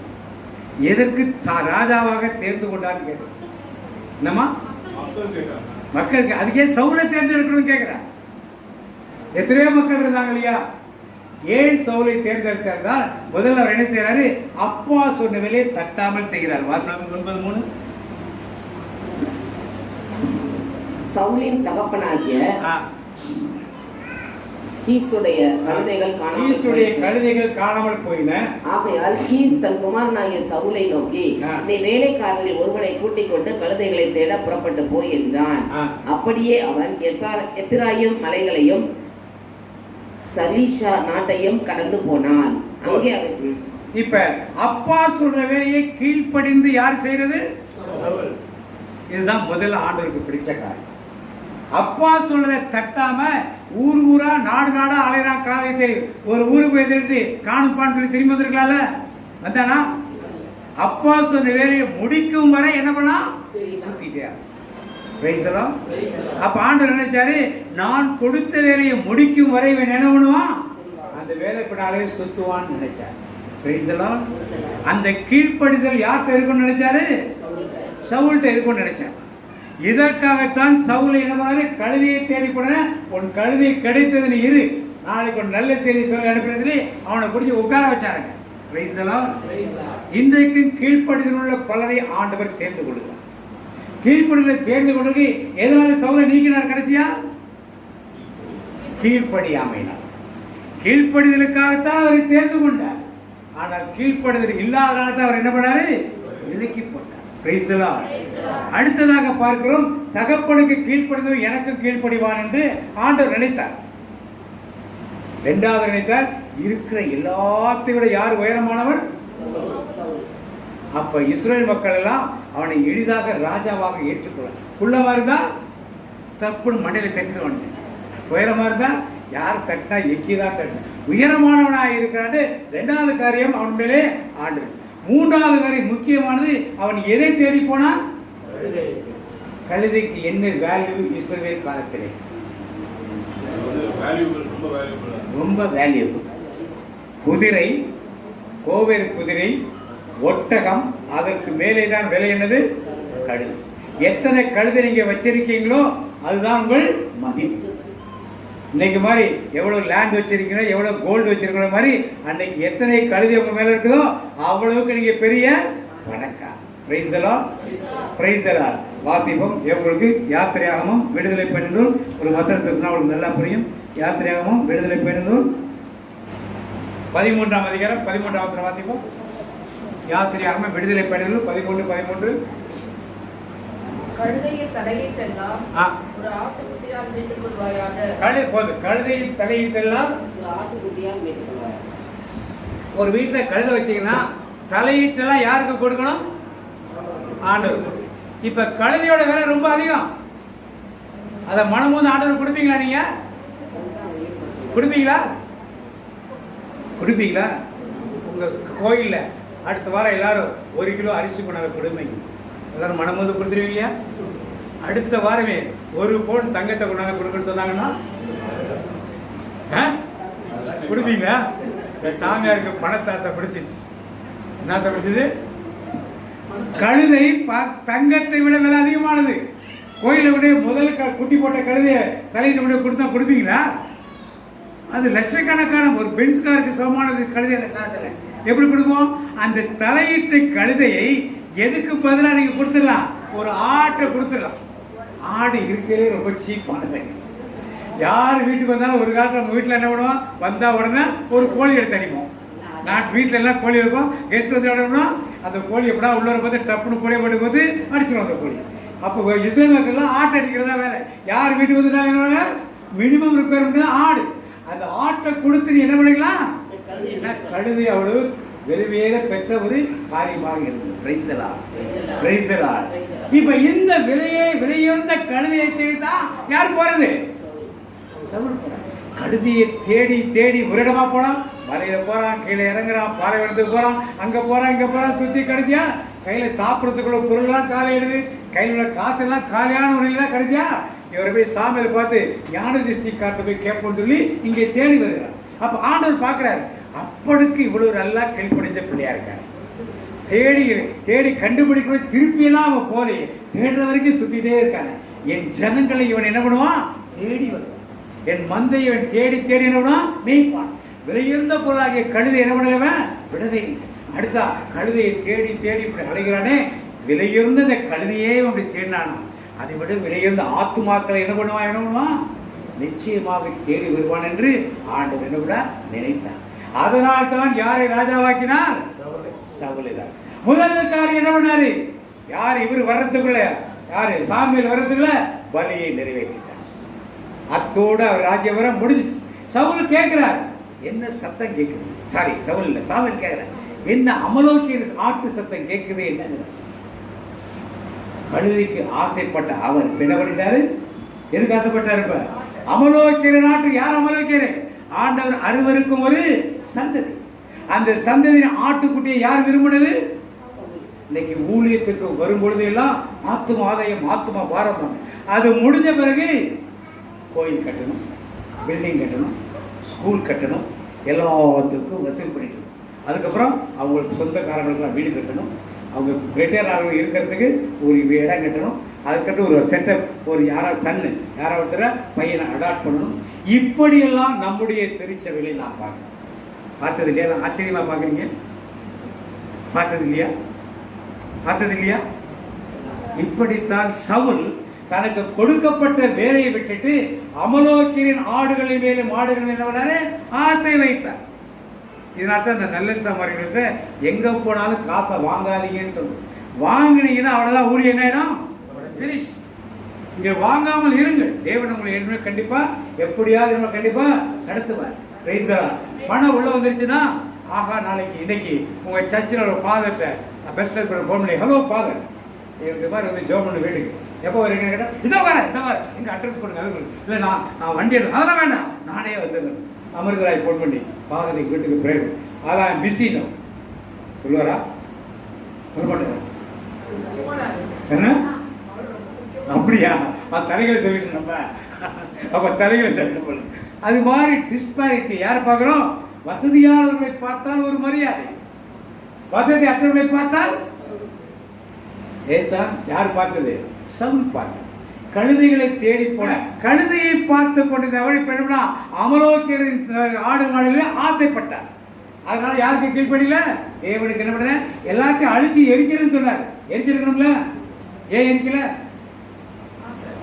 கீழ்ப்படிதல் இல்லாமல் போயிடுச்சு. கீழ்ப்படிதல் இல்லாமல் போயிடுச்சு. வெற்றி யார் கொடுத்தது? ஆண்டவர் கொடுத்த வெற்றி. அந்த அமலோக்கிய ராஜாவை வெட்டி போட்டுன்னு சொன்னார். வெட்டி போட்டாரா? யார் வந்து வெட்டி போட்டது? சாவுல் வந்து வெட்டி போட்டது. இப்படித்தான் இன்றைக்கு நாம் உலகத்தின் பிரகாரமாக நமக்கு அவங்க பயன்படுவாங்க பிரதர். அதனால அவங்ககிட்ட எப்படியுமே கொஞ்சம் சாஃப்டா பேசிக்கணும். அவங்களாம் வசதியானவங்க பிரதர். அவங்ககிட்ட மனசு முறிகிற மாதிரி என்ன பண்ணக்கூடாது? பேசக்கூடாது. இதெல்லாம் தேவையில்லை. அது ஃபாதராக இருந்தாலும் இருக்கு, ஆயராக இருந்தாலும் இருக்கு, அறுப்படையாக இருக்கு. டைரக்டா பேசுறாங்க, டைரக்டா நாம் சொல்லத்தான் வேண்டும். ஆண்டவர் என்ன சொல்றாரு சொல்லத்தான் வேண்டும். நமக்கு அவங்களுக்கு பகை கிடையாது. ஆனால் தேவன் சொன்னாரா அதை கண்டிப்பா செய்யத்தான் வேண்டும். Price the Lord. இப்படி கீழ்ப்படியாமை இருந்ததுனாலே, அமலோக்கியரின் ஆடுகள் மேல் ஆசை கொண்டதுனாலே அவனை விட்டு நீ எப்ப நீக்கிட்டாரு? தாவீது பிறக்கிறதுக்கு முன்னாலேயே சவுலுக்கு தெரிஞ்சுச்சா? சவுலுக்கு தெரியுமா நீக்கிட்டாருன்னு? அசுத்த ஆவியை கொண்டு வந்து கொடுக்கிறார். அப்ப அது சவுலுக்கு தெரிஞ்சுச்சா? அதுக்கப்புறம் 38 வருஷம் அரசாண்டு இருக்கார். அது வரைக்கும் தெரிஞ்சுச்சா? ராஜ்யம் நம்மளை விட்டு போயிடுச்சு. சவுலுக்கு தெரிஞ்சுச்சா? தெரியாமலே ராஜ்யபாரம் பண்ணுகிறார். ஆண்டவருடைய ஊழியத்தை தூக்கிட்டார். தூக்கிட பிறகு நீங்க என்ன பண்றீங்க? ஊழியை செஞ்சுக்கிட்டே இருக்கீங்க. அது எப்படி வழங்குறது? பலர் இன்னைக்கு வாலிப பருவத்தை உற்சாகமாக வருகிறார். நிறைய ஃபாதர்ஸ் குறிப்பா இள வயதில் நல்ல ஆர்வத்தோடு வருவார். எங்கேயாவது ஒரு பங்கு கூடிய அசிஸ்டன்ட் பேரமினிஸ்டா போட்டுருவாங்க. அங்க போட்டு அந்த சாமியார் அவர் போட்டு படுத்துற பாட்டில் என்ன பண்ணுவார்? இவர் 2 வருஷத்துல என்ன ஆயிடுவாரு? எதுக்காக வந்தோங்கிறதா மறந்துட்டு அந்த சாமியார் என்ன கற்றுக் கொடுத்தாரோ எல்லாத்தையும் கற்றுக்கிட்டு அவருக்கே அவர் டீச் பண்ண அளவுக்கு என்ன ஆயிடுவாரு? மாறிடுவார். வர்றப்ப எல்லாம் உற்சாகத்தை தான் வருவாங்க. இல்லைன்னு சொல்லுங்க. பலருக்கு இப்படிப்பட்ட, பல குருக்களுக்கு இப்படிப்பட்ட அனுபவங்கள் ஏற்பதனால அவருடைய பிந்திய நிலை சவுல் நிலைவாக ஆயிடுது. எதற்காக இந்த ஊழியத்துக்கு வந்தவங்க மறந்து விட்டு வெவ்வேறு காரியங்களை செய்து கொண்டிருக்கிறார்கள். அதுதான் சவுலின் காரியங்கள். அமலோக்கியருடைய ஆடுகளுக்கு ஆசைப்படுகின்ற ஒரு காரியம். நீங்கள் நானா மாதிரி இருக்கிறோமா? ஏன் இருக்க மாட்டோம்? அழைப்பு நல்லதா இருந்தது சவுலுக்கு. அழைப்புல தப்பு கிடையாது. எல்லாருடைய உயர்ந்தவர், தகப்பனுக்காக கீழ்ப்படிந்தவன், ஆடுகளை தேடி கழுதையை தேடி நாடுகளெல்லாம் சுற்றி திரிந்தவன், வேலைகள் பொழி கழுதை, இதெல்லாம் நல்லதா இருந்துச்சு. ஆனால் என்னாச்சு? பெருமை என்ன வந்துச்சு? என்ன சொல்றாச்சு? நான் தான் எல்லாங்கிற எண்ணங்கள் வந்துச்சு. Praise the Lord. நான் தான் எல்லாமேங்கிற எண்ணங்கள் வந்துச்சு. ஆண்டவர் மற்ற பாவங்களை எல்லாம் எளிதாக மன்னித்து விடுவார். இந்த பெருமை இருக்குதே, அவளை ஈஸியா மன்னிக்க மாட்டான், எதிர்த்து நிற்பார். பெருமை கொள்ள காணுவா. லூசிபர் பெருமை பண்ணா, தன் உள்ளத்திலே நான் வானத்துக்கு ஏறுவேன், மேகங்களுக்கு மேலாக சென்று என் அரியணையை அமைத்துக் கொள்வேன் என்று இருதயத்தில் தான் சொன்னான். அதுக்குள்ளே அவன் என்ன பண்ணாரு? காரி பண்ணிட்டான். முடிஞ்சு போச்சு. பெருமையை எதிர்த்து இருக்கிறதா ஆண். இன்னைக்கு நீங்கள் எந்த ஸ்கூல்ல வேலை பார்த்தாலும் சரி, இங்க உங்க குடும்பத்தில் இருந்தாலும் சரி, எங்க இருந்தாலும் இந்த பெருமை உழைத்திருந்தால் நீங்கள் யாராக இருக்கிறீர்கள் அர்த்தம்? சவுலை போல இருக்கிறார். இப்ப ஆண்டவர் தாவீதை தேர்ந்து கொள்கிறார். எப்ப? சவுல் தான் முன்னாலேயே ஆண்டவர் யாரை? தாவீதை ராஜாவாக தேர்ந்து கொண்டார். 38 வருஷம். அதனால் தான் வேதத்தில் தாவீது அரசர் பிறந்தான்னு கொடுத்தது. மற்றவங்க யாருக்கும் அந்த மாதிரி அரசர். அப்ப அவன் பிறப்பதற்கு முன்னாலேயே தாவீது ஆண்டவர் அரசராக என்ன பண்ணாரு? தேர்ந்து கொண்டு வைத்திருந்தார். அவன் தகப்பன் அரசராக ஏற்றுக்கொண்டானா? அபிஷேகம் பண்ணது அப்ப ஏற்றுக்கொண்டானா? ஏன்? இன்றைக்கு உங்களுக்கும் எனக்கும் அப்படிப்பட்ட நிலை தான். நீங்களும் நானும் ராஜாக்களாக தேர்ந்து கொள்ளப்பட்டிருக்கிறோம். நம்புறவங்களா ஒரு ஆமேன்னு சொல்லுமா? நம்பினா யார் மாதிரி இருப்பீங்க நீங்க? தாவீது. தாவீது என்ன பண்ணா? ஆடு மேய்க்கிறப்ப சிங்கத்தின் வாய்க்கும் கரடிக்கின் வாய்க்கும் ஆட்டுக்குட்டி என்ன பண்ணா? வீட்டுல டெய்லி ஆடு சமைக்கிறாங்க. ஒரு ஆடு செத்து போனா என்னன்னு விட்டானாம சிங்கத்தின் கையை விட்டு என்ன பண்ணா? அப்ப ஆண்டவர் பார்க்கிறார். என்ன பார்க்கிறாரு? ஒரு ஆட்டுக்குட்டிக்கே சிங்கத்தின் வாயிலும் கரடி வாயிலும் கைகளை விடுகிற இவன் என் ஆட்டு மந்தையை, மக்கள் மந்தையை மேய்க்க தன் உயிரையே என்ன பண்ணுவான்? கொடுப்பான். ஆண்டவர் என்ன பண்ணாரு? நம்பினார். அதான் ஆடுகள் மேய்த்தவன் அரசனை மாறினார். ஆடுகள் மேய்த்தவன் அரசனை மாறினார். அரதனை வீரனுக்கு பிரமோஷன் நிச்சயம். அரதனை வீரனுக்கு பிரமோஷன் நிச்சயம். அடுத்ததாக நாம் பார்க்கிறோம், ஆடு வைக்கிறப்ப ஆடி பாடி யாரை துதித்துக் கொண்டிருந்தான்? யாரை துதித்துக் கொண்டிருந்தான்? அரசரான பிறகு ஐயோ நான் அரசன் ஆயிட்டேங்க, நான் டான்ஸ் ஆடுவேனா அப்படின்னு சொன்னானா? ஏன் நீங்க என்ன செய்வீங்க? அது மாதிரி நீங்க செய்வீங்க. அது மாதிரி நீங்க என்ன டான்ஸ் ஆடுவீங்க கோயில? ஏன்? எங்க மதிப்பு என்ன ஆகுறது? எங்க கௌரவம் என்ன ஆகுறது? பாபநாசம் கோயில் வந்து ஆடினீங்களா? நீங்களா ஓடி போயிட்டீங்க. எங்க ஆடினீங்க? நீங்க வந்து முடிகிற பேர் இருந்தீங்களா? அவர் தான் போயிட்டாரா? சரி, ஆடினீங்களா? நாங்க எங்க சர்ச்சில் ஆடணும் இல்லையா? ஏன் உங்க சர்ச்சில் ஆட மாட்டீங்க?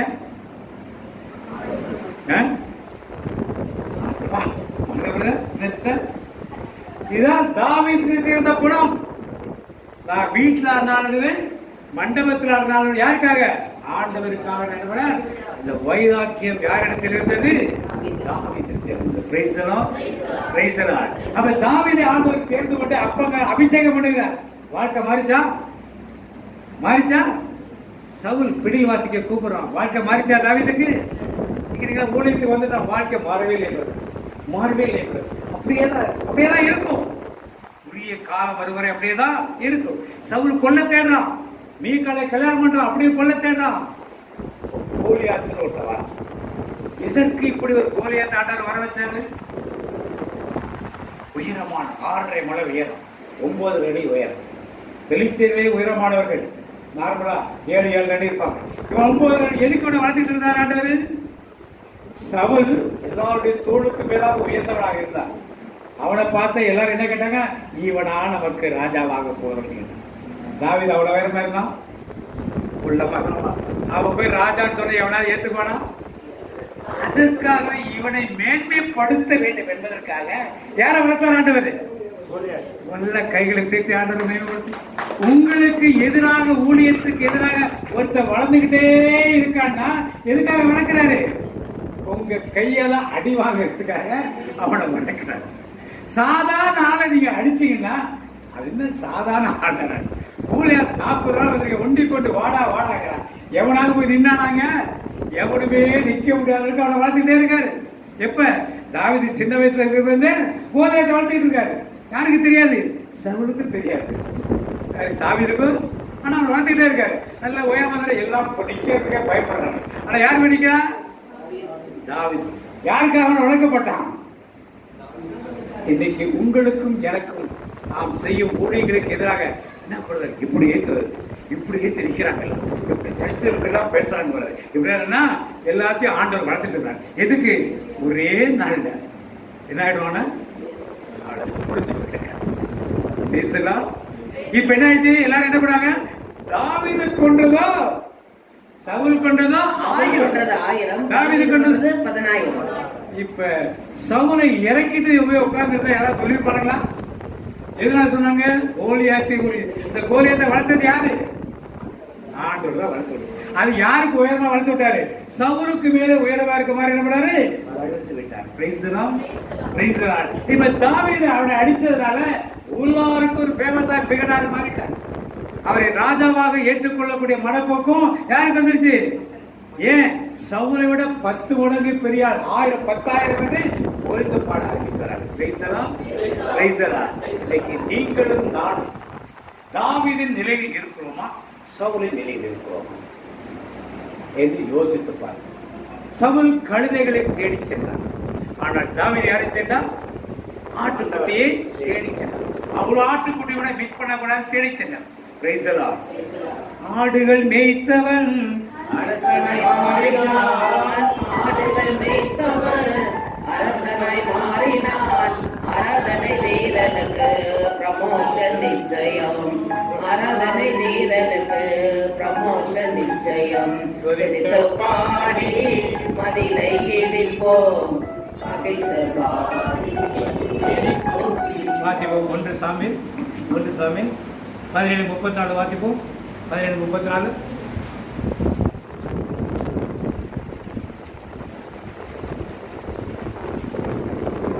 தாவீது சவுலை பார்த்து, உம்முடைய அடியான் என் தகப்பனுடைய ஆடுகளை மேய்த்துக் கொண்டிருக்கிற போது ஒரு விசை ஒரு சிங்கமும் ஒரு விசை ஒரு கரடியும் வந்து மந்தையில் இருக்கிற ஒரு ஆட்டை பிடித்துக் கொண்டது.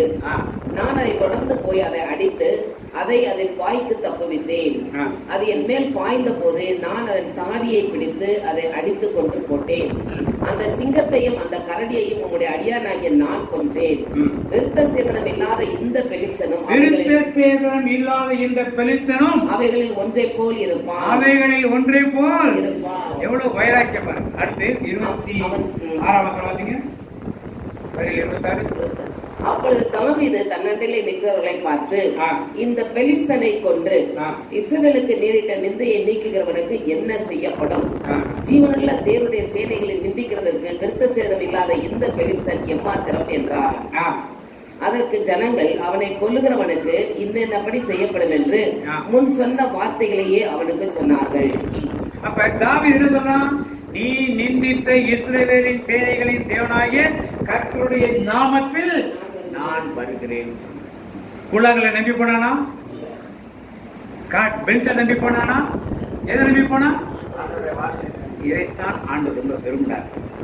ஆண்டவர் ரொம்ப ஏன் அவன் நான் நல்லா ஆடு கரண்டிக்குள்ளே அடிக்கிறதுக்கு இதைத்தான் வச்சு அடிச்சேன், காட்டா பெட்டை வச்சு அடிச்சேன், என் கவுன்களை வச்சு அடிச்சேன், இந்த கூழாங்கல் அடிச்சிடும், இந்த கவுன் அடிச்சிடும். அதை நம்பி போகிறவன் என்ன? நீ நிந்தித்த இஸ்ரவேலின் சேனைகளாகிய தேவனாகிய கர்த்தருடைய நாமத்தில். எந்த நாமம் அது? இயேசு என்னும் நாமமே என் ஆத்துமாவின் கீதமே, என் இயேசு என்னும் நாமமே என் ஆத்துமாவின் கீதமே. இன்றைக்கு நீங்களும் நானும் சுய பலத்தோடு போகிறோமா? நாங்கள் வார்த்தை செய்து வருவோம், அதனால் நாங்கள் இதை செய்வோம் போறோமா? அல்லது என் தேவனுடைய நாமத்தில் நான் வருகிறதுக்கு போகிறோம்? நான் பெரிய ப்ரொஃபஸர், நான் பெரிய டீச்சர், நான் பெரிய டாக்டர், நான் பெரிய நர்ஸ், நான் பெரிய இன்ஜினியர், இதனால் நான் ஊழியத்துக்கு போகிறேனா? ஆனால் தாவீதை போல நான் ஒரு ஆடு வைக்கிறேன். ஆனால் என்னை யாரா பார்த்திருக்காரப்ப? அரசனாய் மாற்றிருக்கிறார். அதனால் அந்த இயேசுவின் நாமத்தில் நான் செல்லுகிறேன் என்ற உணர்வு எனக்குள் இருக்கிறது. இந்த உணர்வுகள் நமக்குள் இருக்கும் வரை நல்லா நடக்கும். தாவீது பாவம் செய்தார், கர்த்தருடைய பாவம் செய்தார், உரியாவை வெட்டி கொண்டார். இவ்வளவு பாவம் தாவீதை ஏன் மன்னிச்சாரு? ஏன்? என்ன brother? மன்னிப்பு கேட்பது ஒரு புறம், இன்னொன்னு பெருமை யார்கிட்ட கிடையாது. நெபுகாத்நேச்சார் மன்னர் மகாபெரிய பாபுலோன் சொன்னாரு. அடுத்த நிமிஷம் என்னாச்சு? அடுத்த நிமிஷம் மாடு புல்ல திங்கிற மாதிரி போய் என்ன பண்ணாரு?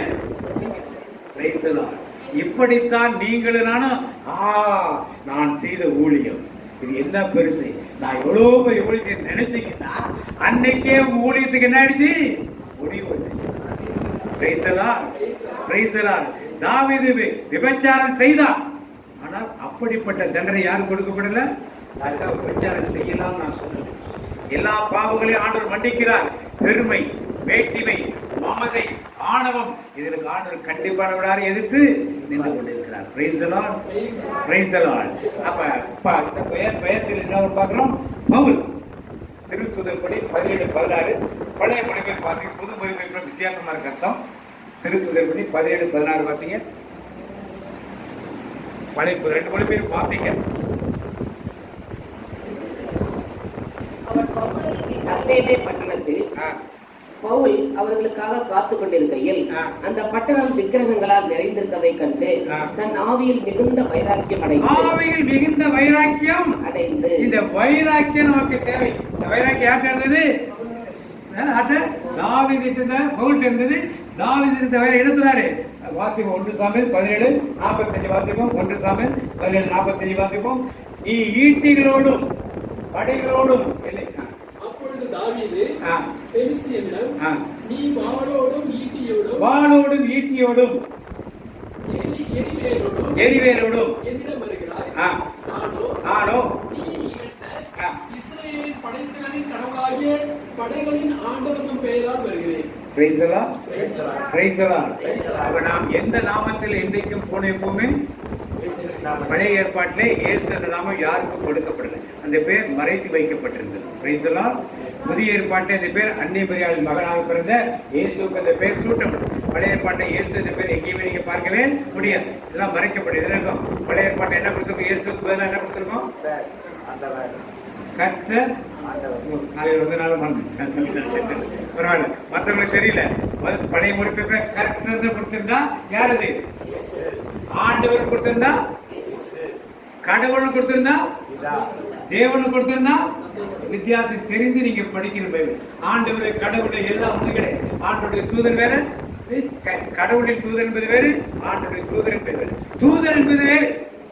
எல்லாம் வித்தியாசப்படுத்தி படிக்கலாம். எல்லாம் ஒன்றுன்னா போட்டு மொத்தமா குழப்பிட்டு படிக்க கூடாது. வித்தியாசப்படுத்தி சரியான முறையில் படித்தினால தெரியும். இதை பற்றி ஒரு வீடியோ போட்டிருக்கேன், நீங்க பாருங்க. அதை பார்த்தீங்கன்னா உங்களுக்கு தெளிவாக தெரியும். இப்ப ஈட்டியோடும் பட்டயத்தோடும் எரிவலோடும் நீ வருகிறாய். நான் எப்படி வர? நீ நிந்தித்த இஸ்ரவேலின் தேவனாகிய சேனைகளின் கர்த்தருடைய நாமத்தில் நான். அந்த ஆரம்பத்தில் இந்த வைராக்கியம். அப்ப கடவுள் என்ன செஞ்சாரு? தாயின் கருவில் தோன்றும் முன்னே என்ன பண்ணிருக்காரு? இந்த பாண்டிச்சேரி மக்கள் சில பேர் உட்கார்ந்து, தாஸ் எனக்கு தெரியுமா, சகராஜ் பிரதர் எனக்கு தெரியுமா, எப்படி தெரியலாம்? இல்ல அமிர்தா பிரதர் தான் எனக்கு தெரியுமா ஆரம்பத்துல இருந்து. எப்படி தெரியும்? சாந்தி சிஸ்டர் யாவது அம்பத்தூர்ல பார்த்துருந்தது, மீதி உள்ள யாரையும் நான் பார்த்ததே கிடையாது. எப்படி எல்லாரும் வந்தோம்? நீ அவரை தெரிந்து கொள்ளவில்லை. சொல்லுங்க எல்லாரும். நீ அவரை தெரிந்து கொள்ளவில்லை, அவரல்லவோ உன்னை தெரிந்து கொண்டார். நீ அவரை தெரிந்து கொள்ளவில்லை, அவரல்லவோ உன்னை தெரிந்து கொண்டார். நேற்று அல்ல இன்று அல்ல தாயின் கருவில் தோன்றும் முன்னே, நேற்று அல்ல இன்று அல்ல தாயின் கருவில் தோன்றும் முன்னே, தாய் கூட பிள்ளைகள் மறந்து போகலாம், சிங்க கூட குட்டிகளை பட்டினி போடலாம். இப்ப இன்னைக்கு நீங்கள் சவுலை போல தேர்ந்து கொள்ளப்பட்டவர்களா அல்லது தாவீதை போல தேர்ந்து கொள்ளப்பட்டவர்களா? சவுலை போல தேர்ந்து கொள்ளப்பட்டது தப்பு கிடையாது. கழுதை விலையுயர்ந்தது. நம்முடைய ஆலயங்களிலோ சொத்துக்கிறதுக்கோ நல்ல விலை செல்வந்தர்களையும் நல்ல வறுமை கோட்டு வேலைகளையும் நாம் மதிக்க வேண்டும், இல்லைன்னு சொல்லு, அவர்கள ஒதுக்கணும்னு சொல்லு. அதே வேளையிலே கஷ்டப்படுகின்ற மக்களை கண்ணோக்கிறவராக, ஆடுகளை பராமரிக்கிற ஒரு ஆயனாக நாம் என்ன பண்ணணும்? ஒரு சில பேர் கோயில்ல நீங்க பில்டிங் கட்டுற பணம் கொடுத்தீங்கன்னா உங்க போட்டோ போடுவோம், உங்க பேரை போடுவோம் கொடுப்பாங்க. பக்கத்து வீட்டில் ஒரு 100 ரூபா இருந்தா ஒரே சாப்பாடு கூட கேட்டுடுப்போம். அவனுக்கு என்ன பண்ண மாட்டோம், நாம எங்க கொடுப்போம், பெருமை. அங்க உங்க பேர் சொல்லுவாங்க சர்ச்சில், சோ 1 லட்சம் ரூபா கொடுக்குறாரு, எல்லோரும் கை தட்டுங்கள்லாம் உடனே எல்லாரும் கரவொலி தட்டி அவரை உற்சாகப்படுத்துகிறார். ஏன் பாரு இப்படி சொன்னீங்கன்னு கேட்டா, இப்படி சொன்னாதான் நிறைய பேர் உற்சாகப்படுத்தி என்ன பண்ணுவாங்க, லட்சக்கணக்கில் கொண்டாந்து என்ன பண்ணுவாங்க, ஒட்டுவாங்க அப்படின்னு பதில் சொல்லுவாங்க. கழுதைகளை பராமரிக்க வேண்டியது நல்லது, ஆனால் யாடுகளை பராமரிக்க வேண்டியது அதை விட. அதனால்தான் இன்றைக்கெல்லாம் நிறைய பேர் இறையூர் வந்தீங்க, ரொம்ப சந்தோஷம். இதுதான் தேவை இந்த நல்ல சமாரை ஊழியர்களுக்கு. பாண்டிச்சேரியில எத்தனையோ வீடுகளை சுத்தி போயிட்டு வந்தாச்சு. இனிமே என்ன பண்ணணும், ஊரெல்லாம் சென்றிடுவே, உலகமெல்லாம் பரிசாற்றுவே, நான் ஊரெல்லாம் சென்றிடுவே, உலகமெல்லாம் பரிசாற்றுவே. நீக்கிறார் என் இயேசு, சீக்கிரமாய் வந்திடுவார். நீக்கிறார் என் இயேசு, சீக்கிரமாய் வந்திடுவார். இயேசுவின் நாமத்தை வைத்து பல அற்புதங்களை அதிசயங்கள் செய்ய உங்களையும் என்னையும் ஆண்டவர் தேர்ந்து கொண்டிருக்கிறார். என்னை தேர்ந்து கொண்டிருக்கிறான்னு சொல்றாங்களா, சத்தமா ஆமென் சொல்லுமா? பக்கத்துல பார்த்தவங்க என்னை ஆண்டவர் தேர்ந்து கொண்டிருக்கிறார். நான் யாரா இருக்கிறேன், தாவீதாக இருக்கிறேனா சவுலாக இருக்கிறேன்? தாவீது யாரு? ராஜா பிறக்கிறப்ப ராஜாவா? ராஜா யாருக்கா தெரியுமா பிறக்கிறப்ப ராஜா பிறந்தாருன்னு? ஆனா யாருக்கு தெரிஞ்சிச்சு? பிறப்பதற்கு முன்னாலேயே தாவீது ஈசாயின் மகன் தாவீது ராஜா என்று வேதத்தில் முதல் பக்கம் முதல் பகுதியிலே எழுதப்பட்டது போல உங்கள் பெயரும் என் பெயரும் என்ன எழுதியிருக்கு? என்ன எழுதியிருக்கு? ராஜா என்றும் ராணி என்றும் எழுதப்பட்டது. அப்ப நாம எப்படி நடக்கணும்? ராஜா மாதிரி ஒரு ராணி மாதிரி அதை நடந்து ஒரு தேசத்து மக்களை பராமரிக்கும் பொழுதுதான், எப்படி தாவீது ஆடுகளை பராமரிப்பது போல பராமரிப்பதுதான் தேவனுடைய நாமம் மகிமையடையும். எண்ணங்களோடு சிந்தனைகளோடு ஏன் தாவீது ராஜா என்று வேதத்தில் எழுதப்பட்டது எல்லாம் புரிஞ்சுட்டீங்களா? இப்ப யார் பேர் எழுதியிருக்கு வேதத்துல? ஜீவ புத்தகம் திறக்கப்படும். திருப்பாட்டை கொடுத்துருக்கு இல்லையா? உங்கள் பேரெல்லாம் திறந்து வாசிக்கப்படும். என்ன வாசிப்பாங்க உங்க பேரை? அமிர்தர் ராஜா. அமிர்தர் ராஜான்னு வாசி. உன் பேர் என்ன? ஜோஷுவா ராஜா, சாந்தி ராணி, ஜாக்குலின் ராணி. இப்படித்தான் அங்க வாசிப்பாரு. அங்க வெறுமனே ஜாக்குலின் சாந்தி எல்லாம் வாசிக்க, நாம் அப்படிப்பட்ட வாழ்க்கை ஆண்டவர் கொடுத்திருக்கார். இந்த உணர்வோடு அப்படி எழுதுன்னு வாசிக்கிறேன்.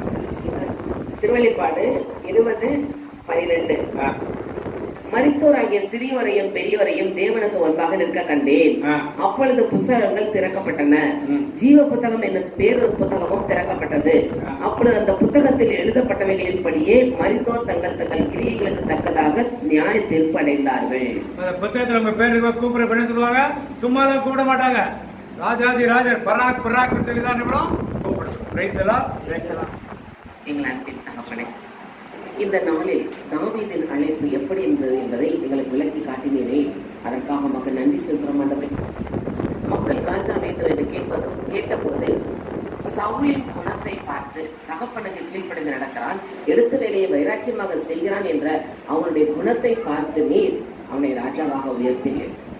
ஆனால் அவன் ஆண்டவருக்கு பிரியமில்லாத காரியங்களை செய்ய ஆரம்பித்த அந்த அரசாண்ட 2ஆம் வருஷத்திலேயே இவனுக்கு பதிலாக வேறொரு ராஜாவை கட்டளையிட்டேன் என்று சொன்னேன், சாமுவேல் வழியாக சொன்னேன். ஆனால் அந்த ராஜா அதற்கப்புறம் தான் பிறக்கவே செய்தார். அதான் மத்தேயு 1ஆம் அதிகாரத்தில் கொடுக்கப்பட்டுள்ளதே, ஈசாய் தாவீது ராஜாவை பெற்றான். பிறக்கும் போதே தாவீது ராஜாவாக பிறந்தான். இன்றைக்கு நாங்களும் அப்படித்தான் பிறந்திருக்கிறோம் என்பதை எங்களுக்கு உணர வைக்கிறீர் ஆண்டவரே. அது தாவீது எப்படிப்பட்ட சூழ்நிலையில் இருந்தாலும் இறுதி வரை ஆண்டவரை அவன் கைவிடவே இல்லை, புறக்கணிக்கவும் இல்லை. மரண பள்ளத்தாக்கில் இருக்கிற நேரத்தில் தான் அவன் பாடிய பாடல், ஆண்டவர் என் நாயர் எனக்கு ஒரு குறை இல்லை. எவ்வளவு சூழ்நிலைகள் இருந்த போது கூட, தாய் தகப்பனால் புறக்கணிக்கப்பட்ட போதுதான் தாய் தகப்பன் மறந்தாலும் என் ஆண்டவர் என்னை கைவிட மாட்டார் என்று சொல்கிறார். அவரை நானும் ஒரு புழு என்று தன்னை தாழ்த்துகிறான். இப்படியாக ஒவ்வொரு சூழ்நிலையிலும் ஆண்டவரை துதித்து பாடி அந்த ஆண்டவருக்காக வைராக்கியமாக இருந்தானே தாவீது.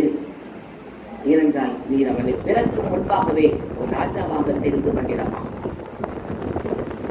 அதான் தாவீது சங்கீதத்தில் எழுதும் போது, நான் கருவில் இருக்கும் போதே, என் தாயின் கருவில் இருக்கும் போதே என் கருவை உன் கண்கள் கண்டது. இன்னைக்கு எங்களையும் நீர் அப்படித்தான் பார்த்திருக்கிறப்பா. நாங்கள் ஒவ்வொருவரும் தாயின் வயிற்றில் இருக்கும் போதே எங்கள் கருவை உன் கண்கள் கண்டது. அதனால் தான் இந்த நாளிலே இந்த இடத்தில் நாங்கள் ஒன்று கூடி உம்மை துதிக்க ஆராதிக்க ஒன்று கூடி இருக்கிறோமே. மேற்கில் கொடுக்கப்பட்டுள்ளத என் போல எங்களை ராஜாக்களாக குருக்களாக நீ தேர்ந்தெடுத்து வைத்திருக்கிறீர் ஆண்டவரே. அதற்காக உமக்கு நன்றி செலுத்துறோம் ஆண்டவரே. நன்றி அப்பா. ராஜாக்களாக நேரியராக உமக்கென தெரிந்து கொண்டேன். ராஜாக்களாக நேரியராக உமக்கென தெரிந்து கொண்டேன். ஆராதனை ஆராதனை ஆராதனை ஆராதனை என் அன்பர் இயேசுவுக்கு, என் ஆத்ம நேசருக்கே. ஆமென். நீர் ஒரு திட்டத்தின்படியே, முன் குறித்த திட்டத்தின்படியே எங்கள் ஒவ்வொருவரையும் நீர் எப்படி தாவீதை பிறக்கும் முன்னே ராஜாவாக தெரிந்து கொண்டீரோ, அதே போல எங்களையும் நீர் தேர்ந்தெடுத்து வைத்திருக்கிறீர்கள் நாங்கள் விசுவசிக்கிறோம் ஆண்டவரே. ஏனால் இந்த நாளில் உமது பணியை செய்வதற்காக எங்கள் ஒவ்வொருவரையும் தேர்ந்தெடுத்து அழைத்து வந்திருக்கிறீரே. அழைக்கப்பட்டவர்கள் அநேகர், ஆனால் தெரிந்து கொள்ளப்பட்டவர்கள் சிலர் என்று இந்த இடத்தில் இருக்கிற எங்கள் ஒவ்வொருவரையும் நீர் தேர்ந்தெடுக்கப்பட்ட மக்களாக வைத்திருக்கிறீரப்பா. அதற்காக உமக்கு நன்றி செலுத்துறோம் ஆண்டவரே. அந்த தாவீது இடையில பாவம் செய்தாலும் ஆண்டவரை விட்டு விலகி போகவில்லை. மனம் வருந்தி மன்னிப்பு கேட்டு தன் பணியை செய்தானே. மக்களுக்கு தேவையான எல்லாவற்றையும் அவன் செய்து முடித்தான். அவனுக்குள் வர வைராக்கியம் வந்தது. ஆண்டவருக்காக ஆலயம் கட்ட வேண்டும், அந்த அளவுக்கு ஆண்டருக்காக வைராக்கியமாக இருந்தானே. நாங்களும் ஆண்டருக்காக வைராக்கியமாக இருக்க வேண்டும்.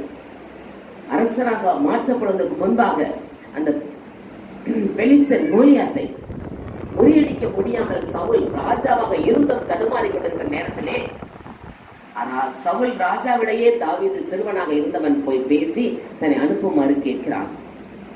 அவன் நீ சிறுவனாச்சே, ஆயுத உடைகள் இல்லையே, போர் செய்வதற்குள்ள உடைகள் இல்லையே என்று போட்டு பார்க்கிற இதெல்லாம் வேண்டா என்று சொல்லி தான் எப்பொழுது ஆடுகள் வைத்த போது எந்த நிலையில் இருந்தானோ அதே நிலையில் அந்த பெலிஸ்தனை எதிர்த்து போய் நின்றானே. அவன் நின்று சொன்ன வார்த்தை அந்த மக்கள் அனைவர் உள்ளத்தில் தைத்தது. நீ பட்டயத்தோடும் வாளோடும் தடியோடும் கேடகத்தோடும் வருகிறாய், ஆனால் நான் நீ நிந்தித்த இஸ்ரவேலின் தேவனாகிய சேனைகளுடைய தேவன் கர்த்தருடைய நாமத்தை கொண்டு வருகிறேன் என்று சொல்லி இன்றைய தினம் கர்த்தர் உன்னை என் கையில் ஒப்புக் கொடுப்பார் என்று அந்த விசுவாச அறிக்கையிட்ட மாத்திரத்திலே, இந்த யுத்தம் கர்த்தருடையது என்று சொல்லி அந்த அறிக்கையிட்ட மாத்திரத்திலே அந்த பெலிஸ்தனை முறியடித்தானே. எவ்வளவு பெரிய காரியத்தை செய்தார். இன்னைக்கு நாங்களும் எங்களை எதிர்த்து எந்த கோலியாத்து வந்தாலும் அந்த வைராக்கியத்தோடு எனக்காக ஆண்டவர் யாவையும் செய்து முடிப்பார். அதே தாவீது சொன்ன வார்த்தை, கர்த்தர் எனக்காக யாவையும் செய்து முடிப்பார். இந்த யுத்தம் கர்த்தருடையது என்று போல நாங்களும் அந்த வைராக்கியத்துக்குள் தாவீதை போல கடந்து வர வேண்டும் என்று இந்த நாளில் கற்றுக் கொடுக்கிறேனப்பா. அதற்காக உமக்கு நன்றியே சிவன், நன்றியோடும் என்று நினைக்கிற மாட்டவரே. எவ்வளவு பெரிய காரியங்கள் இந்த நாளில் தாவீது ராஜாவுடைய வாழ்க்கை விளையாட்டை எங்களுக்கு வெளிப்படுத்தி காட்டினீரே. இன்றைக்கு எங்களையும் நீர் அழைத்திருக்கிறீரப்பா. யோவான் நற்செய்தியில் சொல்வது எழுதப்பட்டுள்ளதே, நீங்கள் என்னை தெரிந்து கொள்ளவில்லை, நான் தான் உங்களை தெரிந்து கொண்டேன் என்று இயேசு சொல்கிறாரே.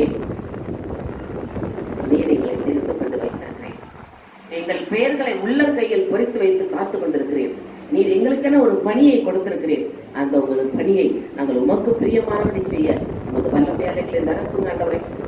ஒவ்வொரு நாளும் தாவீது ஆண்டவருடைய சமூகத்தில் இந்த துதிப்பாடல் பாடி சகோதரர் சங்கீத தியானத்தில் சொன்னது போல காலையில் துதிபலி, மாலையில் நன்றி பலி சொல்லி சொல்லி சொல்லி ஆண்டரை மகிமைப்படுத்துறது போல நாங்களும் மகிமைப்படுத்தி நீர் எங்கள் மேல் வைத்திருக்கிற அந்த நம்பிக்கை உண்மையுள்ளவன் என்று கருதி இந்த ஊழியத்தை எங்களுக்கு கொடுத்தீரே, அதை உமக்கு பிரியமானபடி செய்ய எங்களை எடுத்து பயன்படுத்துங்க ஆண்டவரே.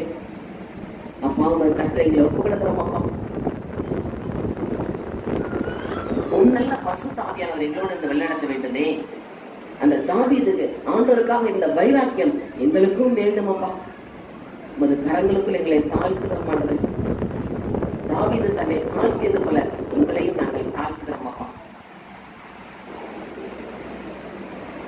எங்கள் பாத்திரம் நிரம்பி வழியும்படி செய்யுங்க ஆண்டவரே. நிரம்பி வழிய வேண்டுமே. நாங்கள் செல்லும் இடமெல்லாம் ஆரோக்கியம் இருக்க வேண்டும். திரளான மீன்கள் நாங்கள் பிடிக்க வேண்டும் அப்பா. அது பரிசுத்த கரங்களுக்குள் எங்களை ஒப்புக் கொடுக்கிற ஆண்டவரே. என்ன திட்டத்திற்காக எங்கள் ஒவ்வொருவரையும் நீர் முன்குறித்து அழைத்தீரோ அந்த பணியை செய்ய எங்களை ஒப்புக் கொடுக்கிற ஆண்டவரே. இஸ்ரவேலே பயப்படாதே, நானே உன் தேவன். இஸ்ரவேலே பயப்படாதே, நானே உன் தேவன். வழியும் சத்தியமோ ஜீவனும் நானே. வழியும் சத்தியமோ ஜீவனும் நானே. உன்னை நானே தெரிந்து கொண்டேனே மகனே, மகளே. உன்னை நானே தெரிந்து கொண்டேனே, உன் பெயர் சொல்லி நான் அழைத்தேனே. உன் பெயர் சொல்லி நான் அழைத்தேனே. ஒருபோதும் நான் கைவிட மாட்டேன், கைவிட மாட்டேன். வழியும் சத்தியமோ ஜீவனும் நானே. ஆமேசப்பா, நீர் தான் எங்களை தெரிந்து கொண்டிருப்பா. ஒருபோதும் கைவிட மாட்டேன் என்று சொல்கிறீரே. இந்த ஊழியத்தில் இறுதி வரை நாங்கள் நமக்கு பிரியமான பிள்ளைகளாக இருந்து பணி செய்ய இந்த இடத்துல இருக்கிற எங்கள் ஒவ்வொருவரையும் இந்த கருத்துல போடுகிறோம் ஐயா. ஒவ்வொருவரையும் கருத்துல போடுகிறோம். நீர் என்ன காரியத்துக்கு என்ன திட்டத்துக்கு எங்களை முன்குறித்து அழைத்தீரோ, தாவீதை ராஜாவாக தெரிந்து கொள்ளக்கூடிய அழைத்தீர். எங்களை நீர் என்ன பணிக்காக அழைத்திருக்கிறேன்? ராஜாக்களாக குருத்துவ பணியாக நாங்கள் செய்ய எங்களை மத கருத்துல ஒப்பு கொடுக்க மாட்டோம். ஒவ்வொரு நாளும் ஆண்டவரே நாங்கள் உன் சித்தம் என்ன அதை செய்ய வேண்டும். ஆண்டவருடைய வார்த்தையின்படி எனக்கு ஆக கடவுது, உன் சித்தப்படி எனக்கு ஆக கடவுது என்று சொல்லி ஒவ்வொரு நாளும் எங்கள் மத வார்த்தையை அறிந்து உன் சித்தத்தை அறிந்து பணி செய்ய எங்களை மத கருத்தில் ஒப்புக் கொடுக்கிற மாட்டேன். நான் தான் உன் கருத்தில் எங்களை தாழ்த்துகிறோம். நீ எடுத்து பயன்படுத்த மாட்டேன். நீரே எங்களோடு கூட இந்த வார்த்தைகளாக பேசியதற்காக மக்கள் நன்றி செலுத்துகிறோம். இறுதி வரை எங்கள் வாழ்வு உமக்காகத்தான் நடந்தேன், உமக்காகத்தான் நடந்தேன். உமது கரங்களுக்கு எங்களை ஒப்புக்கொடுக்கிறோம். இறுதி வரை என் வாழ்வு ஏசப்பா உமக்குத்தானே.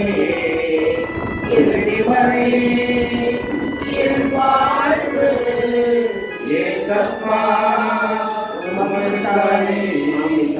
எங்கள் வாழ்வு இறுதி வரை உமக்குத்தான் ஆண்டவரே. நீ உங்கள் சித்தப்படி நாங்கள் செய்து நீர் விரும்பும் பணிகளை நாங்கள் செய்து முடிக்கக்கூடிய சுகம், பலன், வல்லமை தந்து எங்களை எடுத்து பயன்படுத்துங்க ஆண்டவரே. உங்கள் பரிசுத்த கரங்களுக்குள் தாழ்த்தி போடுவோம். இயேசுவின் நாமத்தில் ஜெபிக்கிறோம் நல்ல பிதாவே, ஆமென்.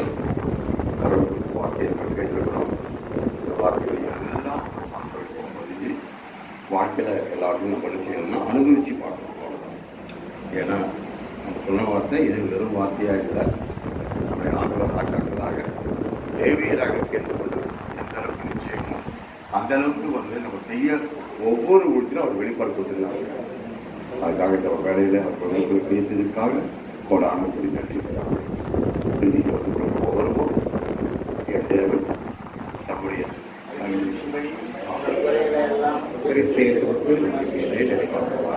என் தேவன் நம்முடைய பேசியபடி உங்கள் குறைகளெல்லாம் என் தேவன் நம்முடைய உங்கள் குறைகளெல்லாம் என்னை பலப்படுத்துகிற கிறிஸ்துவினாலே எல்லாவற்றையும் செய்ய எனக்கு என்னை பலப்படுத்துகிற கிறிஸ்துவினாலே எல்லாவற்றையும் செய்ய எனக்கு என்னை பலப்படுத்துகிற கிறிஸ்துவினாலே எல்லாவற்றையும் செய்ய அவங்களுக்குள்ள ஒரு சொல்லுவோம்.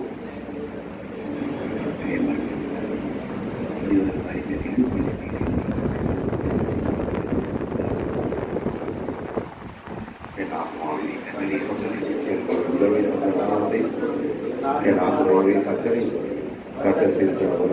ஆண்டவரே ஆமென்.